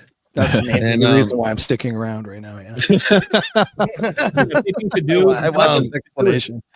And I want you guys to hear, like, when Tiki Tac started Thor's book, he sent me a message, and he's gonna share what he sent, but also how and what project that Thor enlisted him on doing. That's gonna really impact everybody in the future. Go ahead, Tiki Tac, take it away. Yeah, sure. So where I came up with my name, I was actually 14 at the time when I came up with that. I was thinking of the sticky tack on the teachers' walls where they hang posters, and that's where it came from. It's nothing special. I thought it was like a basketball reference, like they're calling ticky-tack fouls or something like that. I might steal that for another show. There you go. I'm a sports nut, so. Yeah, so I actually I came across Thor's book just only a couple of months ago, and after reading it, even into the second chapter, the only thought in my head was, "Wow, this guy's a fucking genius." You know, it's he is speaking the words that I've been trying to communicate to a lot of young men for so long, and how to develop and improve themselves. And it's like the mission within young men right now is to, you know, find women, have a family, be successful, all that kind of stuff. But it starts with themselves. It starts with developing who they are as a character. And this is where I believe that dominant masculine presence has brought in the message of how to do that. And once you improve on yourself, everything else just starts falling in line. It's like everybody around you starts improving. The women find you more attractive. Your life gets a lot better financially. And off of that, it's I feel like it's a great mission that everybody should be getting behind on in order to communicate to young men. So why I bring this up is when I spoke with Thor, alongside with Glenn, it's he brought up an idea for an app. It's a mobile app that allows for mentorship. The idea being is that people can hop in onto this app and start scheduling meetings within the dominant masculine presence brotherhood, and be able to learn through the mentorship on things they may feel like they're falling short on or they need help on. It's because Thor's book, it's a great primer to get started. It has a lot of valuable information in order to help you out, but everybody's situation is very unique. And that uniqueness is where they will sometimes need consulting. They'll need a mentor underneath them. And I know through my life, mentorship has always been a very amazing thing in order to actually build my own individuality and my own strength. And I feel like a lot of that's now lost in this online era. And this is where Thor's app and being able to create a way where people can actually schedule with mentors and get those lessons is going to be a valuable tool in helping the young generation thrive. So it's I guess last comment I'll throw in there is I think it's pretty amazing how even after Thor's passing, he's already planted enough seeds for his mission to continue on. And I think I'm just one of those seeds right now. So I'm not going to take too much time. I know that the times that I spoke with Thor, the couple of times, he was a very humorous person, even up until his death. And that is a great character to have. But I just want to pass that message along to say that his mission is not over and it's only just starting a new phase. Good stuff. That's good. I didn't realize Glenn stepped down. Oh, that's right. It just was dead silence. But after let's throw it on over to Laurent, our financial guru over in Tokyo. Good morning, gentlemen. So my first encounter with Thor was through MLD. It was a week-long. MLD does those marathon coaching when he brings a lot of people. And what Thor said really resonated. I was in a very tumultuous relationship, abusive relationship, and but still feeling the echoing to this day. And then we built a relationship with Thor because what he said, I mean, he's walked the walk. So this is why his voice resonates through with a lot of people, because he's walked the walk. He's not just talk to talk, he's walked the walk. So it really resonated. And the details in his story were really salient. So fast forward to 2020, I think, COVID happens. With James Miller, who's not in the panel today, we realized, oh shit, this is the time when everybody lost money on the markets, so on and so forth. So we did a mini series with Thor. We brought the idea up to Thor, like, hey, this is the time where everybody's going to hide under the desk. Let's do a mini series about financial, we call it the plunder. And it was five parts. And this is really Wall Street level. And I remember because at that time, MLD was trying to do something about money and all this. And then he was listening to it like, dude, this is good shit. I'm gonna plunder the plunder. Thank you very much. I'm gonna do. So, but it was really good, and it was done under the auspices of Thor because it was really done from a caring place. And this is the great thing about Thor. He was caring. It was not judgmental. It was a kind of tough love, and so it's always been there. He had this humorous, facetious side. He has this very caring side, and also tough love, because we need the tough love. Also, the first time I heard the name of Thor was through Paul Apex Mindset, because Missy had just had this accident, and Paul was doing a fundraiser to which I contributed, by the way, Paul. Thank you. Yeah, I remember, which is awesome. Thank you. And final words, I would say that Goethe, the German poet, said that there are two types of immortality. There's a little immortality and there's a great immortality. So the little immortality or small immortality is when people who knew you remember you after you passed on. The great immortality is when people who didn't know you remember you after you passed on. So I think it's incumbent upon all of us to carry the torch forward, to make his legacy alive, and to keep going. I mean, he touched our lives, he helped us, so the least we can do is carry on. Yeah, that's good, Laurent. That's good. Let's throw it on over to Chris. Hi guys, this has been a wonderful stream. It's really actually been very inspiring to hear everybody talk about what Thor did for them. I mean, it's just so beautiful. You know, we don't do things like this because someone has died. We did them because they lived, and Thor really lived. I definitely encountered him through MLD's community, I believe, but there was always a sincerity about him, and there wasn't anything showy, or he didn't go over the top, but he was just there, and he was definitely a presence who grabbed your attention and held it. There was just something that said, I better listen to this guy. And I don't feel that way about very many men out there. I did not get a chance to meet him in the flesh, but certainly knew him online. I'm sorry I didn't know, but I loved his story about about his mistakes. And when you're honest about your mistakes, I think it creates a lot more trust and credibility, because if none of us are perfect and we try to act like we are, it's just going to turn people off. Thor was a great guy. We'll miss him. And I do have somebody, can somebody give us an update on how Missy's doing? Dane, you want to give us an update on that? Yeah, I mean, she's hanging in there, staying strong. She loved her husband very much, and they've had some struggles before it got really bad, and she's I know she's grateful for the way he set up everything, and I think she's getting a lot of support from the rest of the family, myself, my sister especially, my brother. Glenn is been a godsend, so thank you, Glenn. For helping out my mom. Appreciate that.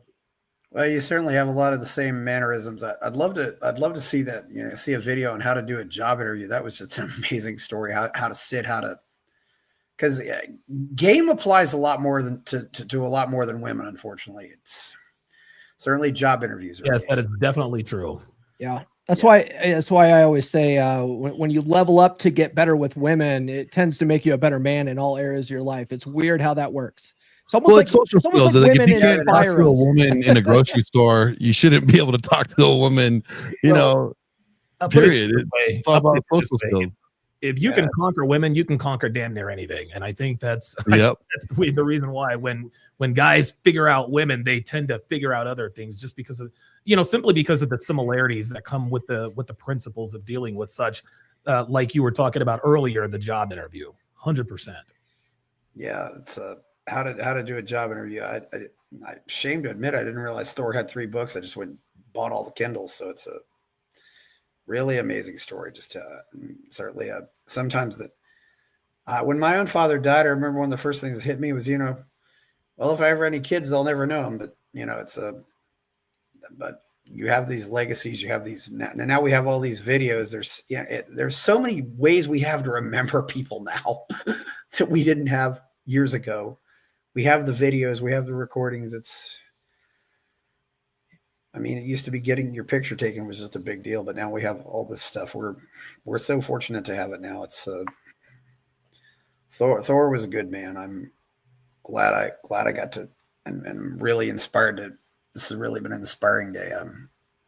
It's nice to know that there were so many people who loved him, and this is the kind of funeral we all want to have. So thanks, Thor. Thanks for everybody who showed up today too. So thank you, Chris. Randall.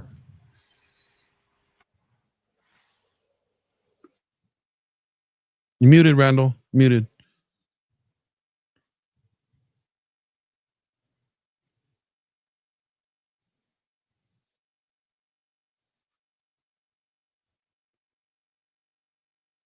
Randall has any technical difficulties, but he'll be. Yeah. Every once in a while, StreamYard can be incredibly temperamental. Sometimes you'll do everything right and it still goes wrong. This is just the nature of the beast.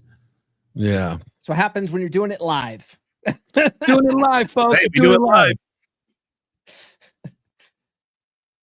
Randall, are you there? Do we have you? All right. I'm going to go ahead and play this video while Randall's taking care of that. I really want you guys to understand he was very, very dedicated to writing this next book that I have been tasked on. The elegant femininity presence.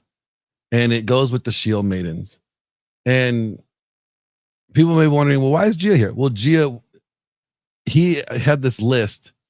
And I'm just going to play what Thor says. Here we go. You really wanted to push the Shield Maidens. Yes. And like most guys in the RP space will say, no, women don't belong here. Right? That's correct. But you're saying, no, women do belong here. Men and women are better together than apart. We're not adversaries. We need to build a bridge. And, you know, that's what we plan on doing with Gia McCool, you know, when we work with her. Right. And I know she's watching right now. She just messaged me. So good. You want to say anything about like the idea of why you wanted to do the Shield Maidens and why you think Gia would be such a great Shield Maiden? I do, because Gia understands the power and the concept of how men perceive fame and loyalty and status. She really does. She understands the status, and she's one of the few that I found that does. And she finds that the status, when it's tied to merch, is valuable. She also finds that the books, when released and when given away, are extremely valuable as well, because they give everybody the background they want, such as women do want to become they do want to become elegant femininity, an elegant.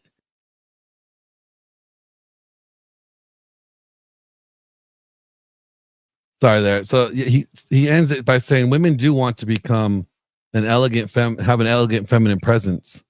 And Gia is out there taking hits from everybody left and right, from people in the space, other creators, women outside the space, because she's betraying the sisterhood. And Thor really wanted to encourage her and wanted the dragons and the sons of Thor to work with her in helping develop that Shield Maiden squad of other, you know, women like Gia who have no problem in saying, yes, no, we want a dominant masculine man. We want a man that has, we want to be feminine, not feminist. We want to be feminine, feminine and friendly, you know?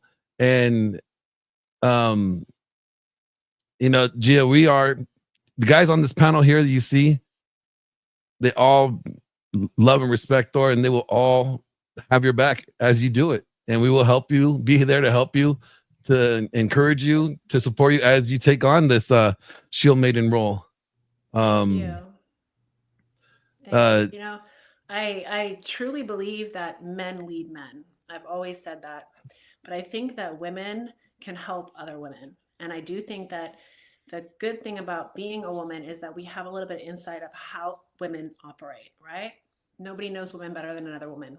So Ain't that the truth? it is important, I think, to have somebody that can have the insight. And one of the things that's helped my relationship and my marriage over 20 years is understanding male nature and female nature.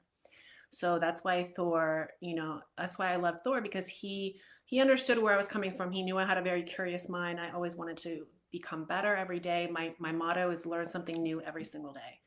So with that, I do want to help women. And I think that a lot of women are kind of turned off from it, or from the manosphere or red pill, just because they feel like they're always getting kind of attacked, right?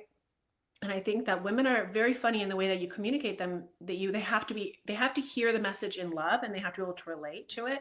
And I don't think there's enough out there. So yes, that's why I told Thor I'd absolutely down to help him in any way that I could.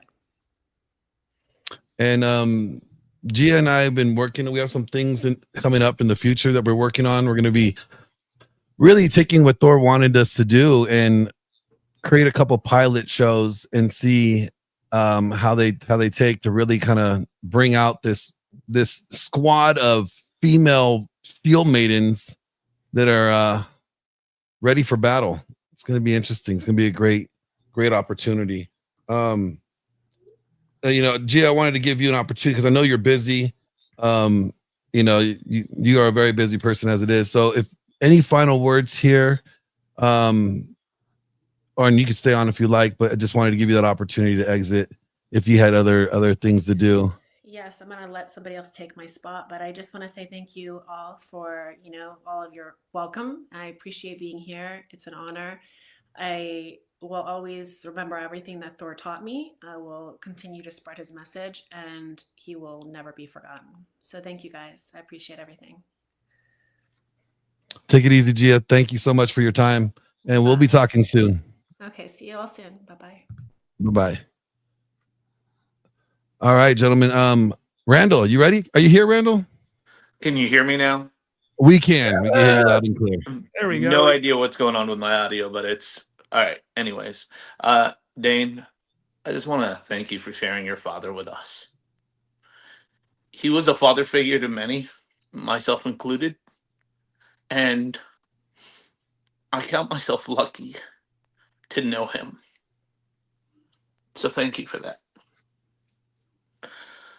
But yes, I've met Thor in person several times, and I've met him online through MLB's men community. And he was just so open and welcoming to everybody, even the Spurgs. He tried to help everybody. And so he had the utmost patience, and it didn't matter how many times you stumbled or you struggled, he was there for you. There's times where I had to step away from the dragon ship to focus on real life. And I felt like I was letting him down by having to do that. But he never did that. He never gave me that impression. That was just me. I just gotta say, like, one of my struggles, and I know some others struggle with this, is imposter syndrome. When others look to you as a mentor, when you feel like you know nothing. Your father told me one day in Miami, when I talked to him about this, he's like, we stand on the shoulders of giants that came before us. So don't feel like you don't belong where you are. Because those men put in the groundwork to lift you up, to put you where you are now. And don't you dare let them down. Don't dishonor them in that way. And so I know for me personally, I'm going to live my life in a way that will not dishonor your father. That when I see him afterwards, after it's time for me to go on, he will look at me and say he's proud. I hope all of us can live a life half as rich as his, because that will be a life well lived. Thank you, Dane. Thank you to your siblings, and thank you to Missy for sharing him with us. Absolutely. Thank you. Thank you, Randall. No, I'm going to go and drop you down, Randall. We'll talk soon. I want to give the opportunity to Ken. How you doing, Ken? I'm doing well, thank you. Can you hear me okay? I can, sir. I hope you guys will forgive me if I slip and call my friend Mike. That's the only way I knew him. He was one of my oldest friends, and I'm calling my friend. I'm going to tell you a couple of stories I think you might appreciate because I'm one of the guys who can tell you these stories. When we first met, a group of us got into martial arts, and we had a great instructor, as a good leader, and a guy who taught us very diligently. Mike joined after us and quickly surpassed us. Our first belt, to pass the belt test, you had to perform every technique perfectly and not get hit. We would stand face to face, and the other attacker would strike at you with either hand, and you had to execute a counterattack perfectly. If you failed one time, if you were touched, or if you bobbled your technique, you failed, and you have to retest again later. At any rate, most of us took a little bit over a year to get our first belt, which is equivalent of perhaps a brown belt in a lot of styles. Mike got his, I think, Mitch correct me, but I think about 9 or 10 months. So he started well after us and got his. He was the second one that I knew of to get his belt. The first one was a man who'd been there longer than the rest of us. And then I'm going to give you one other story really quickly. I know there's other people who want to talk. Well, I got more stories than that. Dane, can you hear me, Dane? Yes, I can. How you doing, Ken? It's been a long time. I'm doing real well. I remember the first time I saw you, sir, was in the hospital when you were a little baby. Mike had me come over and see you, his firstborn son, and I'm proud to see the man you become. Thank you, Ken. Mike has been an important person in my life, and let me see if I can remember another story. I had him before I got here, but once you're on the stage, it all goes away. Mike was diligent. It's already been spoken that he had a lot of interest, and he put everything he had into it. It reminds me of the scripture that says, everything you do with all your might. In the grave where you're going, there's no serving or striving or knowing. And also, whatever you do it for the Lord. So, Mike was a man that when you were with him, challenged you just by how he did things for you to do better. And I know very little about the things you guys are talking about, but it doesn't surprise me at all that he would surround himself with men striving for excellence, because that's the way he's always been that I've known him. And always very generous and uplifting. And that's how I'm going to remember him. Great to see. There's my other story. When Mike was burned in the vault, when my friend was burned in the vault, he was going through a difficult time in his life. It wasn't just that he made a mistake. His marriage was falling apart, and it was very distracting. He was taking care of his sons and having a full-time job. And Mike wouldn't make excuses, but I know I remember very vividly that his supervisor had told him that he didn't need to put safeties on him, that it was fine, somebody else had taken care of the situation. And Mike very nearly died in that vault. As a matter of fact, I remember him telling me about his coworker who dragged him out of there, who was a Vietnam vet, was crying out to God, please don't let another one of my buddies die in front of me that might survive that. And that's what I want to share with you. When I went and visited him, he told me that in that intense pain that he was in, he had a big clock on the wall in that hospital. He didn't have a television on, he just had that clock. And he just watched that second hand sweep around 60 seconds at a time. He just survived for 1 more minute. And he was, years later, he was scarred up to some extent. You could really only tell looking at his hands, his face healed miraculously. But I remember vividly the quote, and I'll end with that. He told me, said, Ken, the scars that hurt the worst are the ones on the inside. And I'll leave you with that. That is real.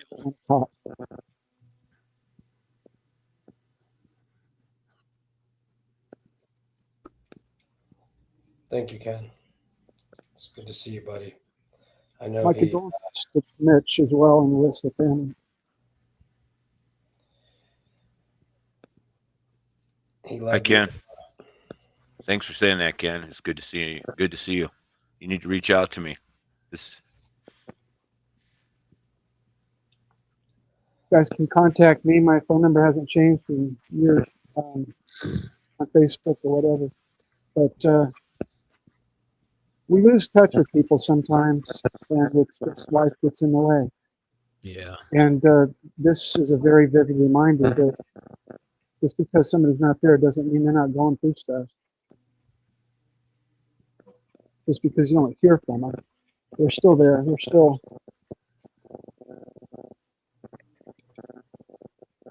But I'm glad it's got friends to remember him and that we're living life with him. And Glenn, my wife and I were wondering who was helping Missy and Mike, and we're glad to hear you were there.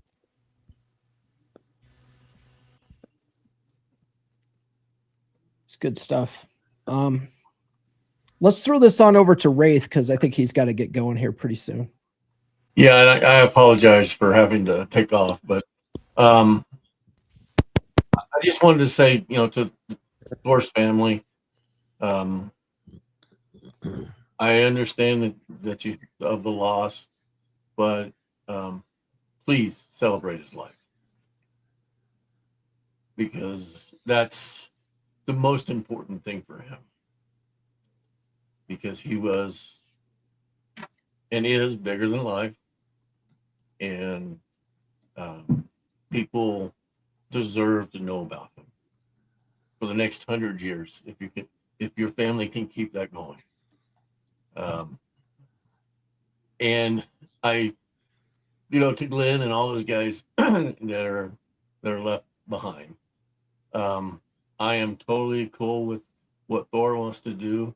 Him and I have talked many times about, including women in a space where they have an opportunity to hear from people that don't blame them for things. And too many times the space gets filled with that.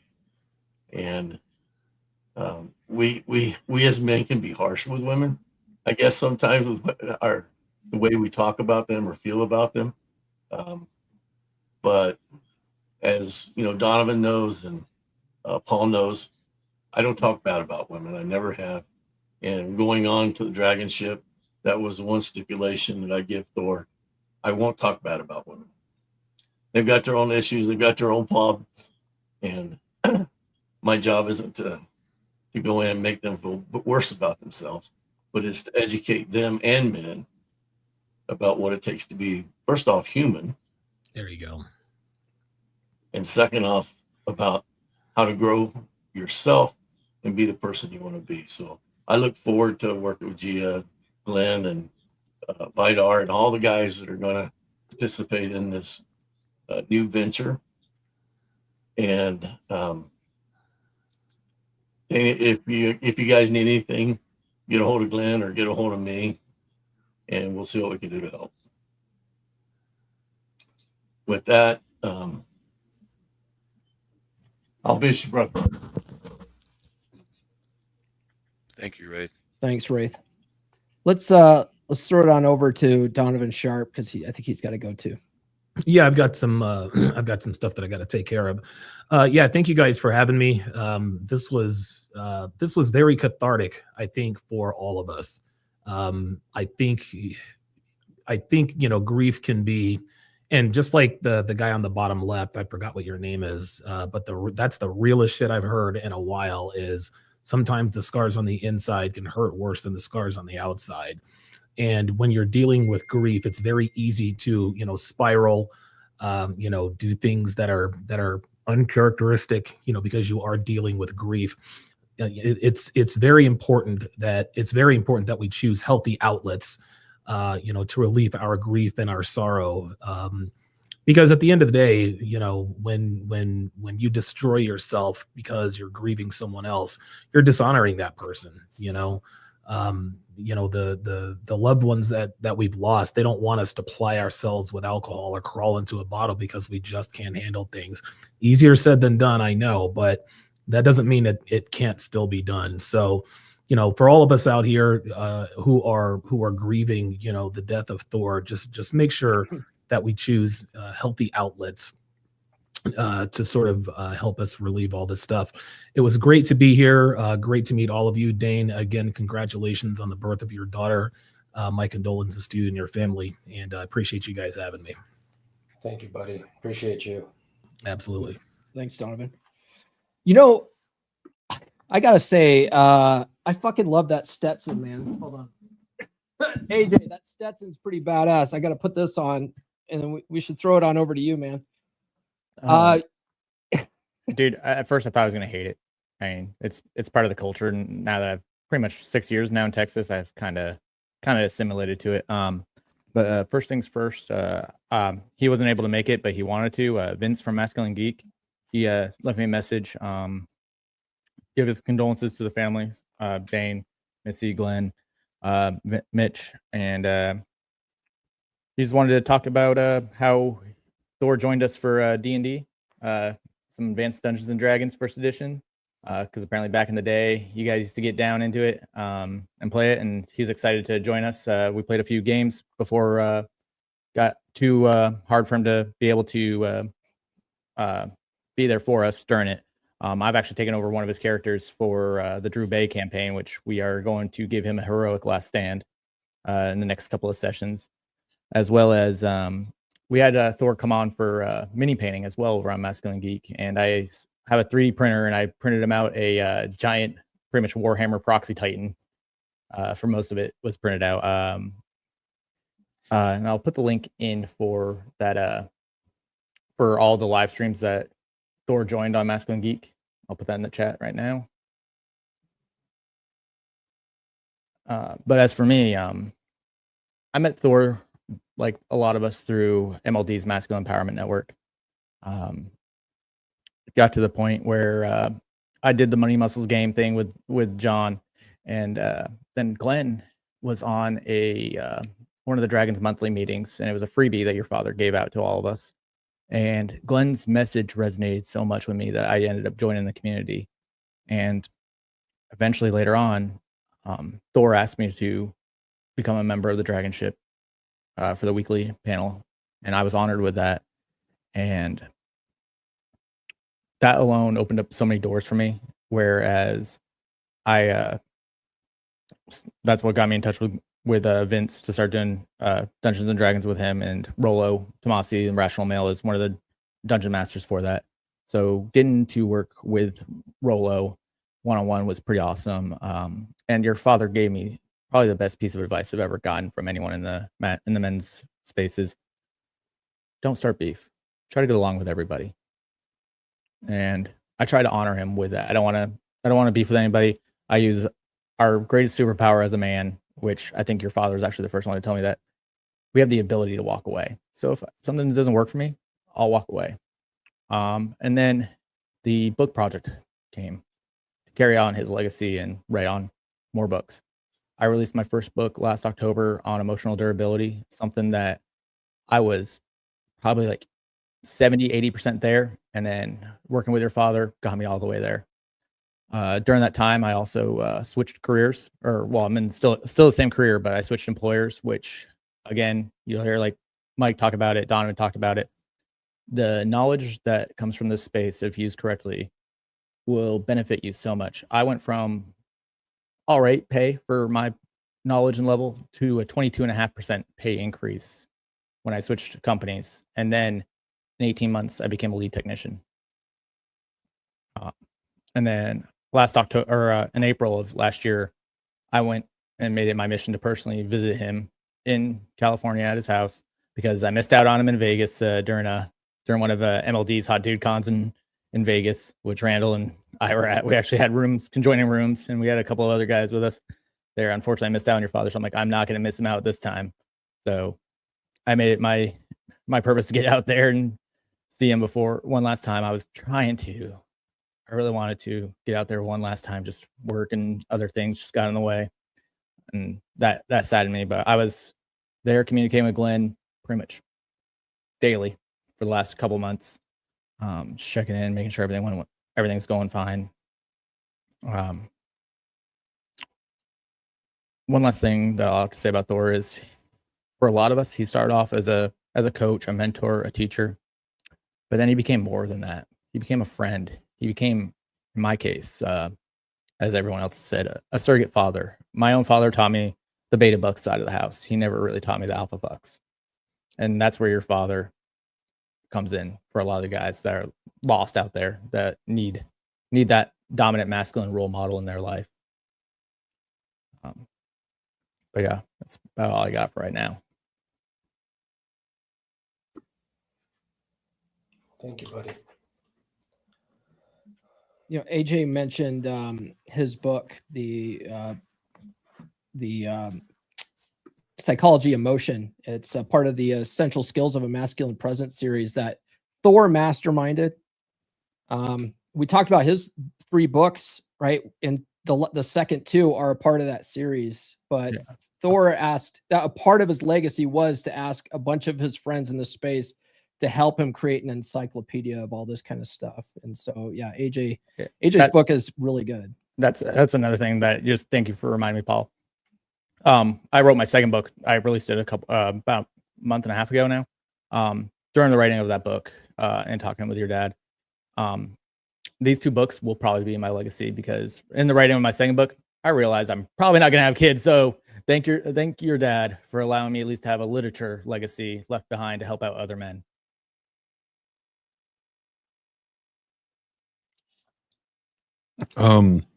Mike Steele, do you want to say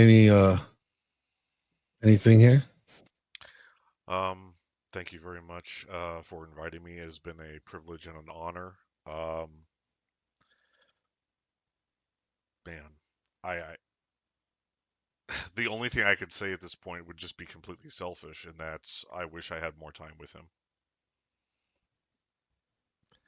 Because if he changed me that much in one afternoon with an hour of coaching, I can't even begin to imagine the kind of man I would be if I got to have years and years with him.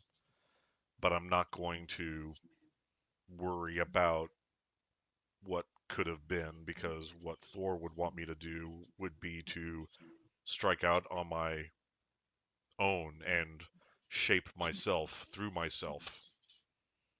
So he's a damn fine man. There's no other expression. He's a damn fine man. And you look just like him, man. You look just like your father. It is unreal. And you even sound like him too. So you got if you don't have any ink, you got a lot of catch-up work to do. You got to get a whole. I don't know about that. You don't know how much ink Dane got. I only have one. Oh, okay. Well, yeah. Someone said it in the chat earlier. There's some big shoes to fill, but it's not like that, because we don't expect you to be him. We expect you to be you. But maybe just like a dash, a little of him. You got to do the perched lips, you know. You got to do the perched lips and the eyebrow thing. There it is. There it is. Get some blonde dye and get the little strip going. But I want to give Andrew K real quick. Thank you. Thank you, Mike. I want to give Andrew K, who's been very patient, the opportunity to speak. Thank you, Dylan. Can you guys hear me? Yes, we can. All right. Here, let me start my camera as well. So my deepest condolences to Thor and his family. I hadn't had a chance to meet him in the flesh, but I was able to join the dragon shit.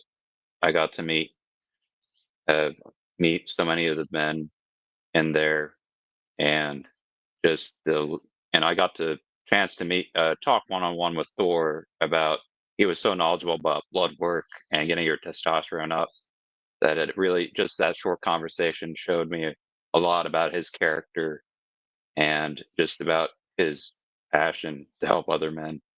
So it is a great. You can consider it a loss, but it's just a great step forward for everybody and for this new legacy that he has left behind and his principles. And I think in one of the groups, I think this was before his book, but he made a list of different principles, and I keep it on my wall every morning that I see it.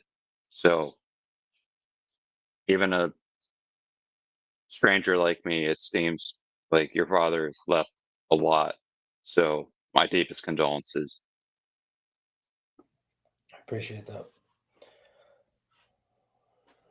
Dane, you know, I wanted to share with everybody our little video that I made us. You know the one. So Thor is a Viking through and through. Axe throwing was his thing. He made even how-to videos to axe throw. And Saturday, before the day before he passed, we had the family here, but what better way to honor the man than to throw some axes? All right, so here we are, ready to learn how to throw our Viking axe at our most hated enemies. Target. And I'm going to go ahead and count. 1, 2, 3, 4, 5, 6.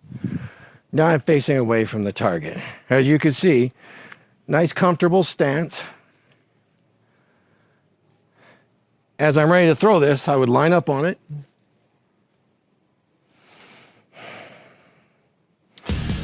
Even up, and I make my throw.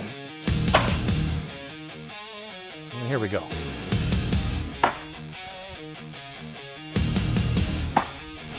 There's the knife. Yeah. There it is.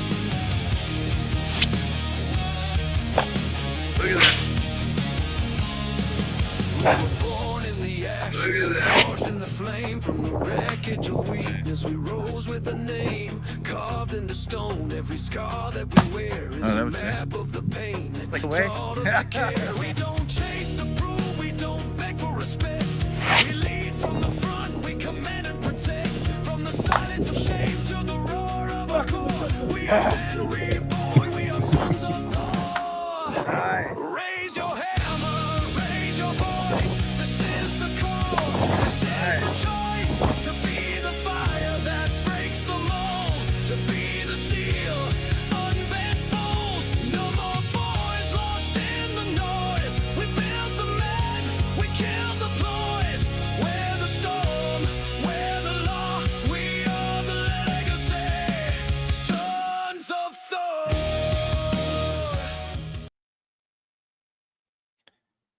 I love that he did that with everybody that came out to visit him. Everybody that came over, they could not leave unless they knew how to throw a damn axe. And the knife. And the knife. Yep. That was fun. Yeah, it was good times. It was really good times. We're at the end of the memorial at this point, you guys. I wanted to give anybody that hasn't spoken yet the opportunity to speak now. And then I'm going to drop everybody down. And me and Dane are going to have some final words. So if you haven't gotten anything that you wanted to say off your chest, this is the opportunity. If not, that's fine. There was a song that Thor bragged about all the time, and I'm gonna play it in the meantime. But if there's somebody wants to speak now, please go ahead and I will let you have I that. think Vidar wants to chime in. Yeah, I want to thank, first of all, I want to thank you, Glenn, for putting this together. This has been really nice. And that song you had playing there on that video of axe throwing, that's pretty awesome. Can't wait to hear it again. Victor, it's great seeing you, buddy. We need to reach out and get in touch. You know, my brother left such Love you, a Mitch. great love you too, man. He's left such a great legacy, and it's so wonderful to see the people that he's touched, and how it's going to live on. And uh, you know, you talk about the axe throwing and the knife throwing. It's something we've done since we were little, and he always excelled at it, like a lot of things. Uh, you know, and I'm glad he got to share that with everyone. I know there's one story. We went to a mountain man rendezvous years ago, and we were a little late, and he was looking forward so much to being in the axe and knife throwing contest. We got there when it just ended, and from the, I believe it was 6 paces as he's walking up, they said, "Oh, you just missed it," and they put up a card for him. I think it was the 3 of diamonds. They put it up, and from the 6 pace mark, he threw the axe, and the tip of the axe went into the center diamond, and then he threw his knife after that, and the tip of the knife hit the metal part of the back end of the axe at that point. Everybody was just stunned, their jaw dropped, and they said, "Man, you would have won hands down," which was a neat little memory to have of him throwing that axe. So I just thought that I'd throw that out there. Thanks, guys, again for letting me speak here, and thank you, Glenn, once again for everything you've done and for putting this together. So love you guys. Thank you, Glenn. Thank you so much. Love you, Uncle Mitch. Love you too, Dane. And we have a latecomer with Elliot. Elliot, you want to say some words? Yeah, I thought I'd chime in before we close this one out. Yeah, it's been really good to see a lot of familiar faces on here as well. I told this story on the 24-hour live stream that took place. Geez, not that long ago, was it? It was what, maybe 2 months ago, maybe not even that. But it's a fun story, and it's a little bit of a twist from what other people have said. So I thought I'd come on and tell it again. But first of all, I did just want to say, thank you for sharing, Vida, your brother with us. I've said that to you before, but yeah, he's a great guy, and yeah, definitely has been a massive father figure in my life for the past 2 years. And yeah, I'm going to refer back to his book in the future for anything that I might need. And it's great. We're very fortunate to have, obviously, all the videos and things as well. Very, very fortunate. So I met Thor similarly to what Laurent said. I met him through MLD. He was involved at the time in, I think it was the Dark Pass, and this was in 2021, I believe it was. And yeah, anyway, I spoke to him afterwards. I was really interested to hear what else he had going on and what else he had to say. Joined his group. That was great. Met Randall, AJ, a bunch of these other guys that we've seen on here today. And I'd probably been in the group for about a year at this point, and was kind of, I don't want to say running through girls, but I was going through a fair few girls at the time. And I think I was maybe having a little bit of a dry spell after 2 weeks of it not going well. And I spoke to Thor, and he kind of just said, "I think it's time that you find yourself a whale to harpoon." And so time to bang a couple fatties, okay? Basically, yeah. Slump So busting. Exactly. So I got back on the dating apps. I got back on Tinder and these dating apps, and started swiping right on a few of the slightly larger girls, the 200-pound girls.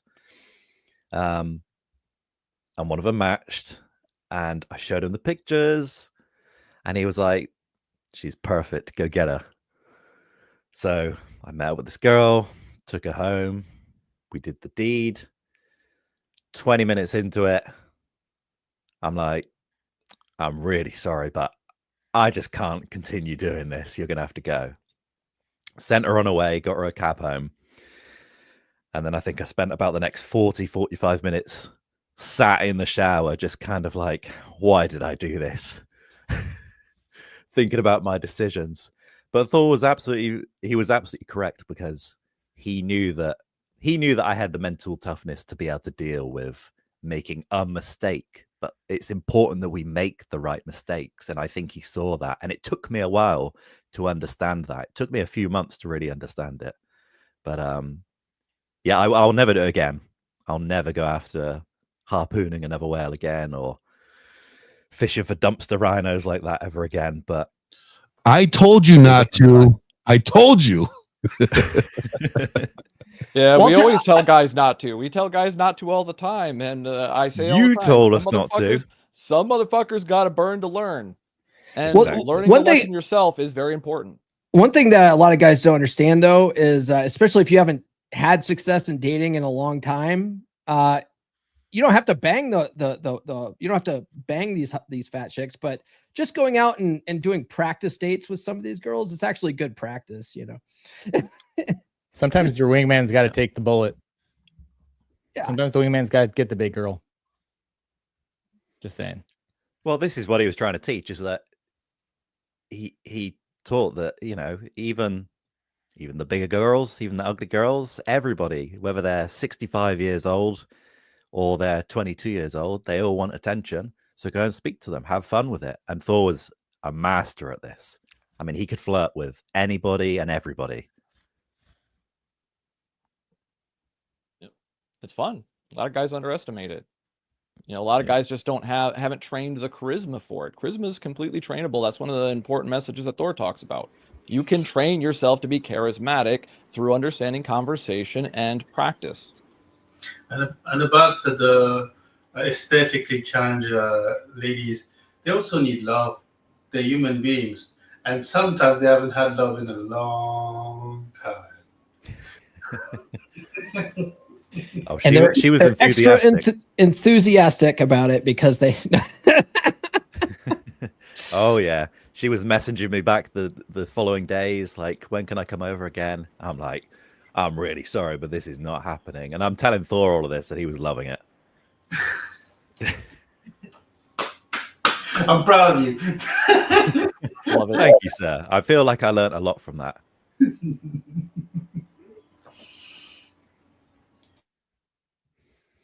So yeah, if anybody else wants to go, we got anybody in the back, Glenn? Because I got no powers here like Paul, so I can't see. No, that's. It's pretty Everybody's empty on back there. stage. Yeah. You want to just go around the horn then? Let's go. Starting with well, Raduku and his harpooning. Final words, my friend. Yeah, again, I just want to say thank you to everybody for joining. Like I say, Thor, as Randall put it very succinctly, he became more than just like an online mentor to a lot of us. He became literally something of a father figure. And the nice thing about that is that doesn't have to die with his body. We are here, as Laurent said, to continue his legacy forward. And I think we do have a duty to do that. We have a responsibility to pass his messages forward, use his words, use his terminology going forward. I mean, that's what he wanted. And we really should be doing that.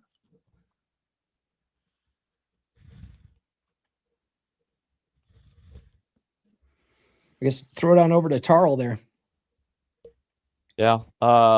Just speaking about Thor's legacy, he was a man that, you know, like it was said before, he plans and he never stopped planning. You could see even at the end, you know, when other people might have told him, man, maybe you should just chill. And you know, he's like, no, we're doing the dragon ship. We're going to keep pushing this content out. We're going to, you know, he keeps pushing Glenn, you know, asking me about like how to change the studio and stuff like that.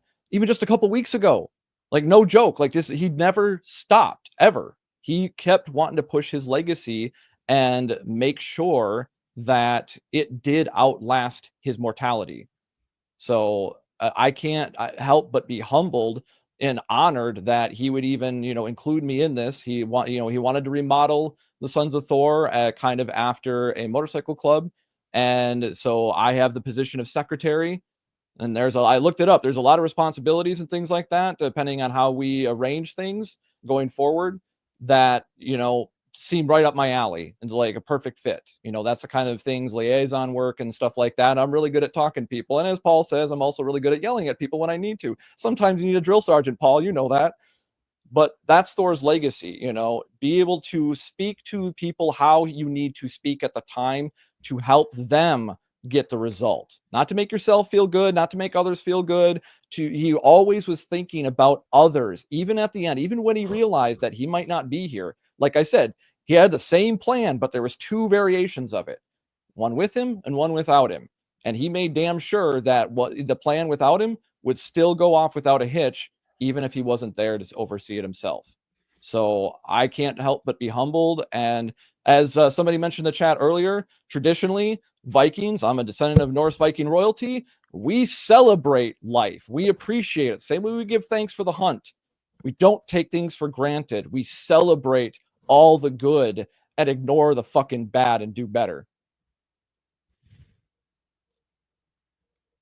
All right. And then, sir, down the lower left, I can't remember your name, but Victor.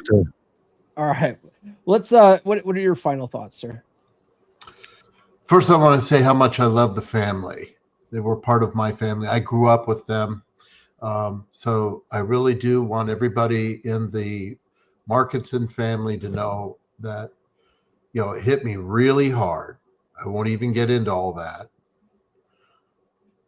I know it hurts the family as much more, but anyway, you know, I just want to tell you guys, there's so many places that Mike excelled. He excelled at a lot of places, and Mitch can confirm this.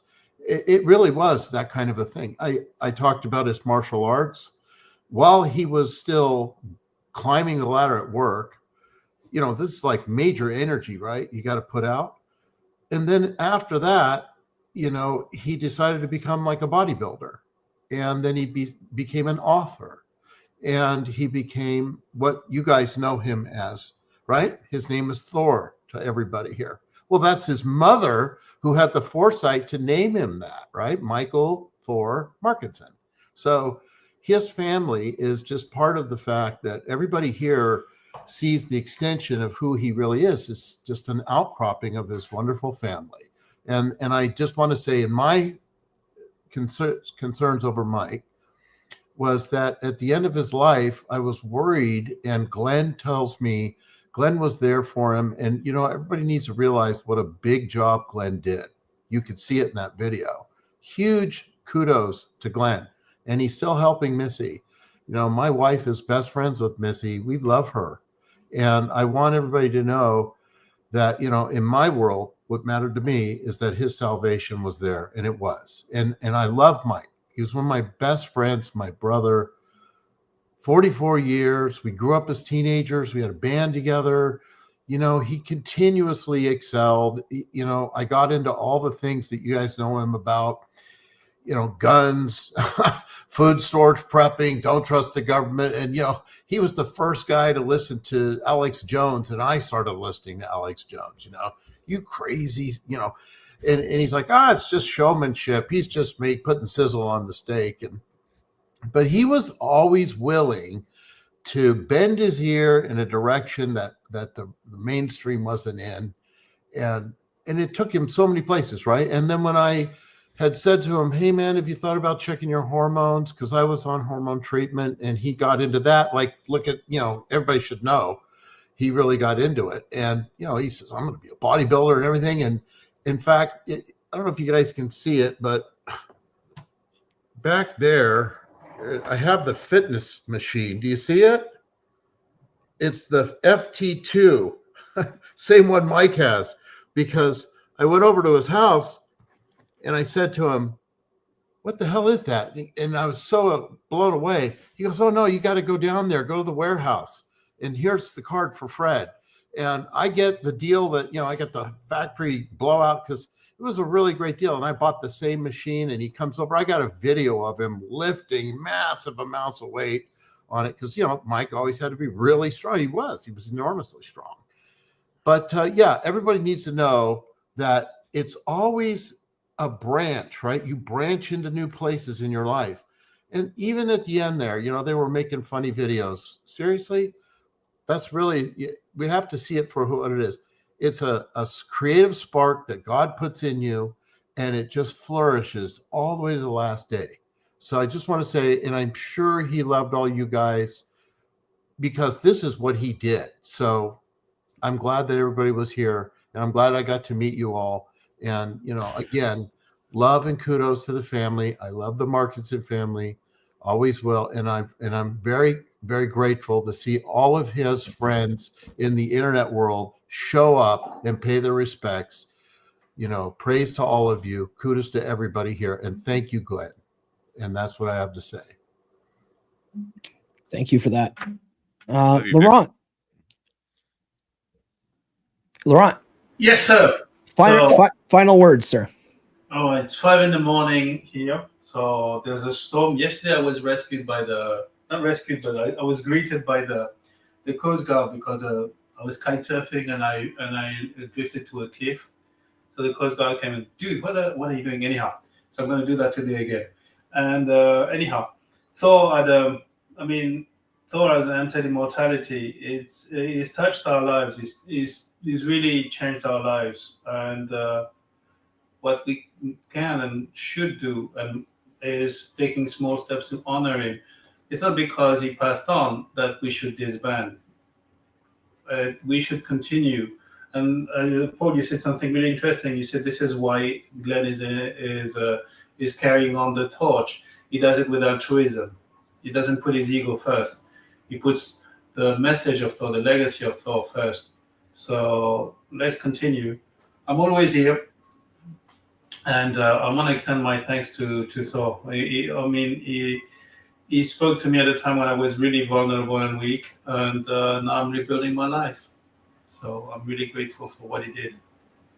And I'm also really grateful to have met all these sexy young men like all of you guys, like Paul, like Elliot, like AJ. All of you guys should be on Greta Thunberg, at least. You all are threats to the global warming. You're so hot, especially you, Paul. Stop. No. Keep going. No, I'm just kidding. My deepest condolences to you, to the members of the family. Deepest and sincerest condolences. But you see, this is somebody that we probably didn't. I live 10,000 kilometers away, and still he touched on a lot of lives. So, thank you very much. That's me. Mitch. I think you muted yourself. Yes, sir. Yeah, I want to thank you guys all again for this outpouring of love that you have showing for Thor and the rest of the family. Really appreciate it. Thor, his biggest thing was his legacy, and it lives on through all of you. Laurent, what was that saying you had? You quoted someone about immortality. Goethe. It's a German philosopher. It's a German poet who said there are two types of immortality: the small one and the greater one. The small one is when people who knew you remember you after you passed on, and the greater one, the greater immortality, is when people who didn't know you remember you after you passed on.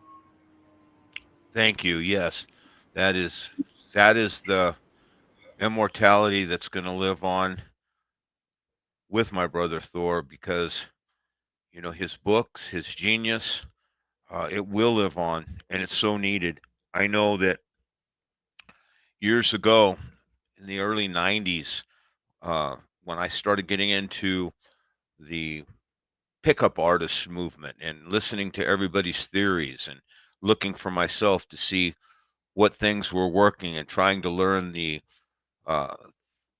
psychology of the interpersonal dynamics and how women are, and doing a lot of watching myself, I started bouncing in a nightclub, and I noticed, in fact, it was a nightclub where it was known where white women and black men got together, and that was what it was known for. And I kind of wondered why this was going on, and it didn't take me but a couple days of watching to realize that the only guys that were acting like men in that club were the black guys.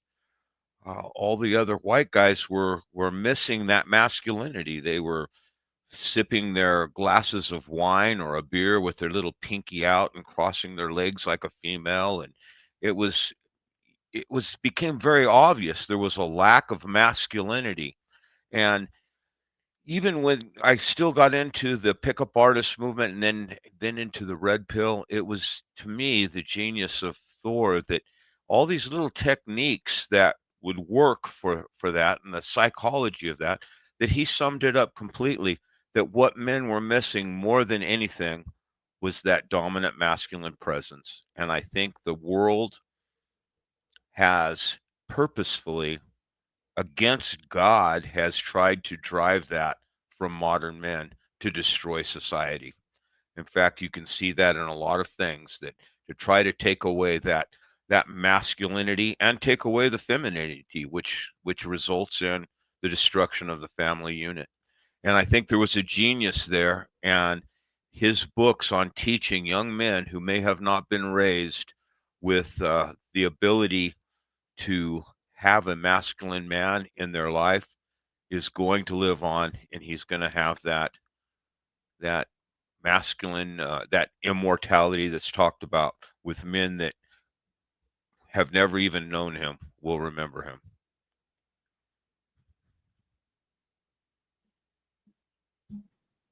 That's good.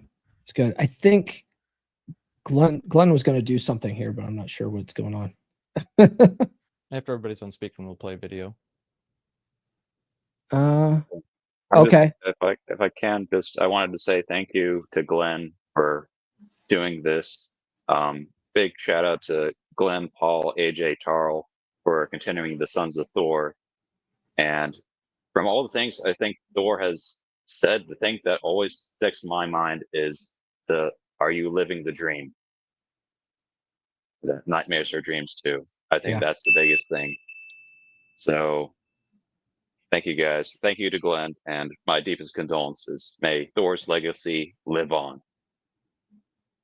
Sir, a skull.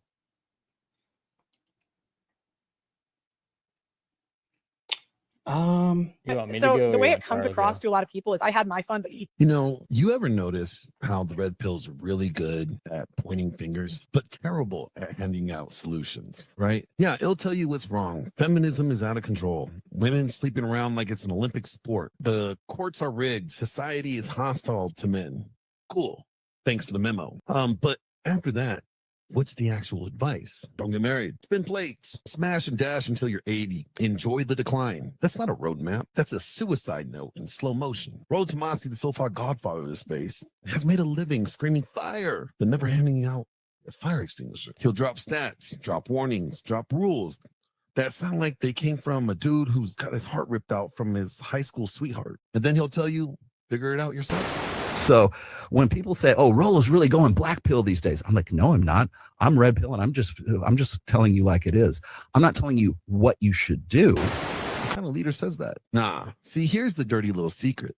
The truth. They don't want you to figure it out, because if you fix your life, you become whole, strong, secure. Stop clicking. You stop feeding their bitterness economy. You stop being their customer. Because let's be honest, if the red pill actually fixed men, the views would drop faster than a feminist body count in college. And then they try to act noble. Oh, I don't want clones of me. Translation, I like to be the center of attention.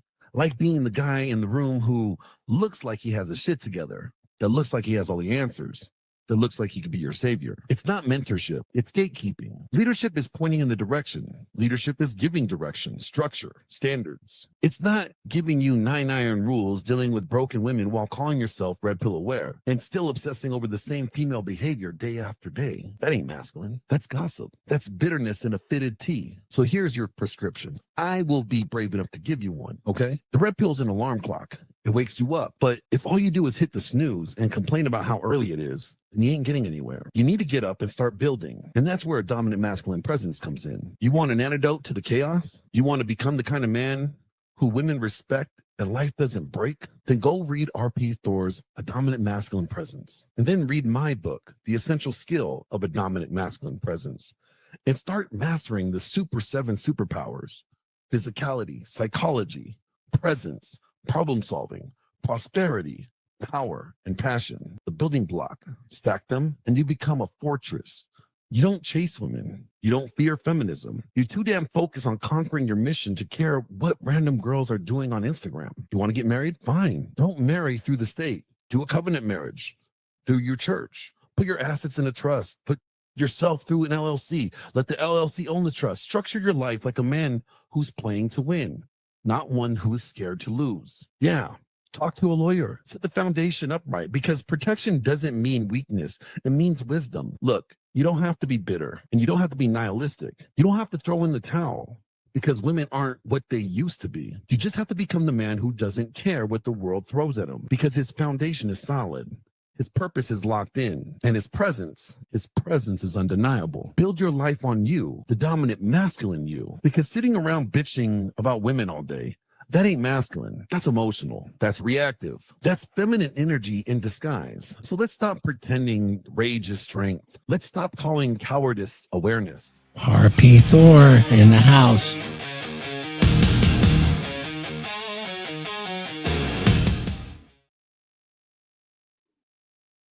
Yes, sir.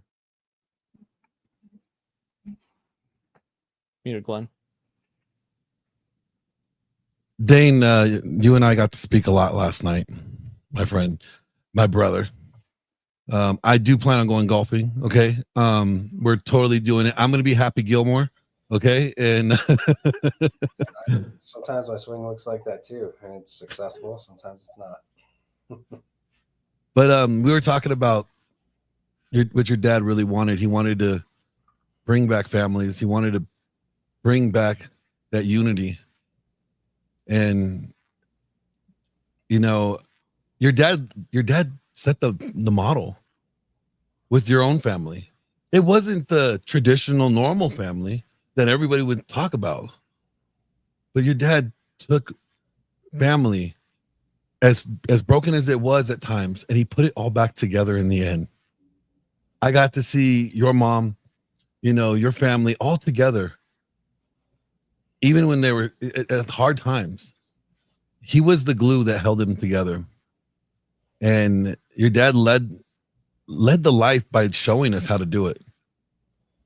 And it's been an honor to be able to witness this. It's been an honor to have been there for him when he needed me. Your dad gave me some marching orders, and I didn't like all of them. I'll tell you that. Yeah. But like I said to you earlier, I lost a friend, but I gained a brother. And his legacy is not just going to live on through what we do here at the Sons of Thor, but his legacy lives on through you. And I told you, whenever you're ready, this cut, your father's cut, is waiting for you. I appreciate that. I appreciate you for upholding his wishes, his mission, and all of you for, carrying on his legacy with Sons of Thor and just being there for him in his time of need, because I know he was there for you guys as well. It was reciprocated, and he was proud of all of you. He talked about all of you at length with me. It's going to be an interesting chapter with my new baby, and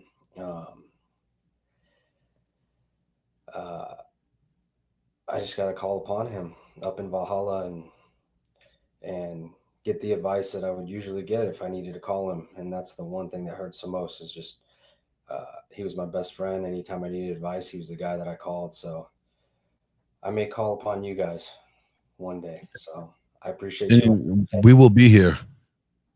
We will Anytime. be here. Dragons, you guys remember in the beginning, the music Thor would play? Yeah. He always would play this one song before the show would start. And well, it's only right that we have the creator of this song here to play it with us. Get some blood for Valhalla.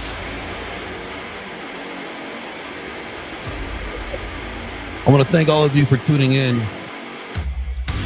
I want to thank the family for letting us honor this amazing man today. And I would like to thank the family's new patriarch for making this badass song, bro.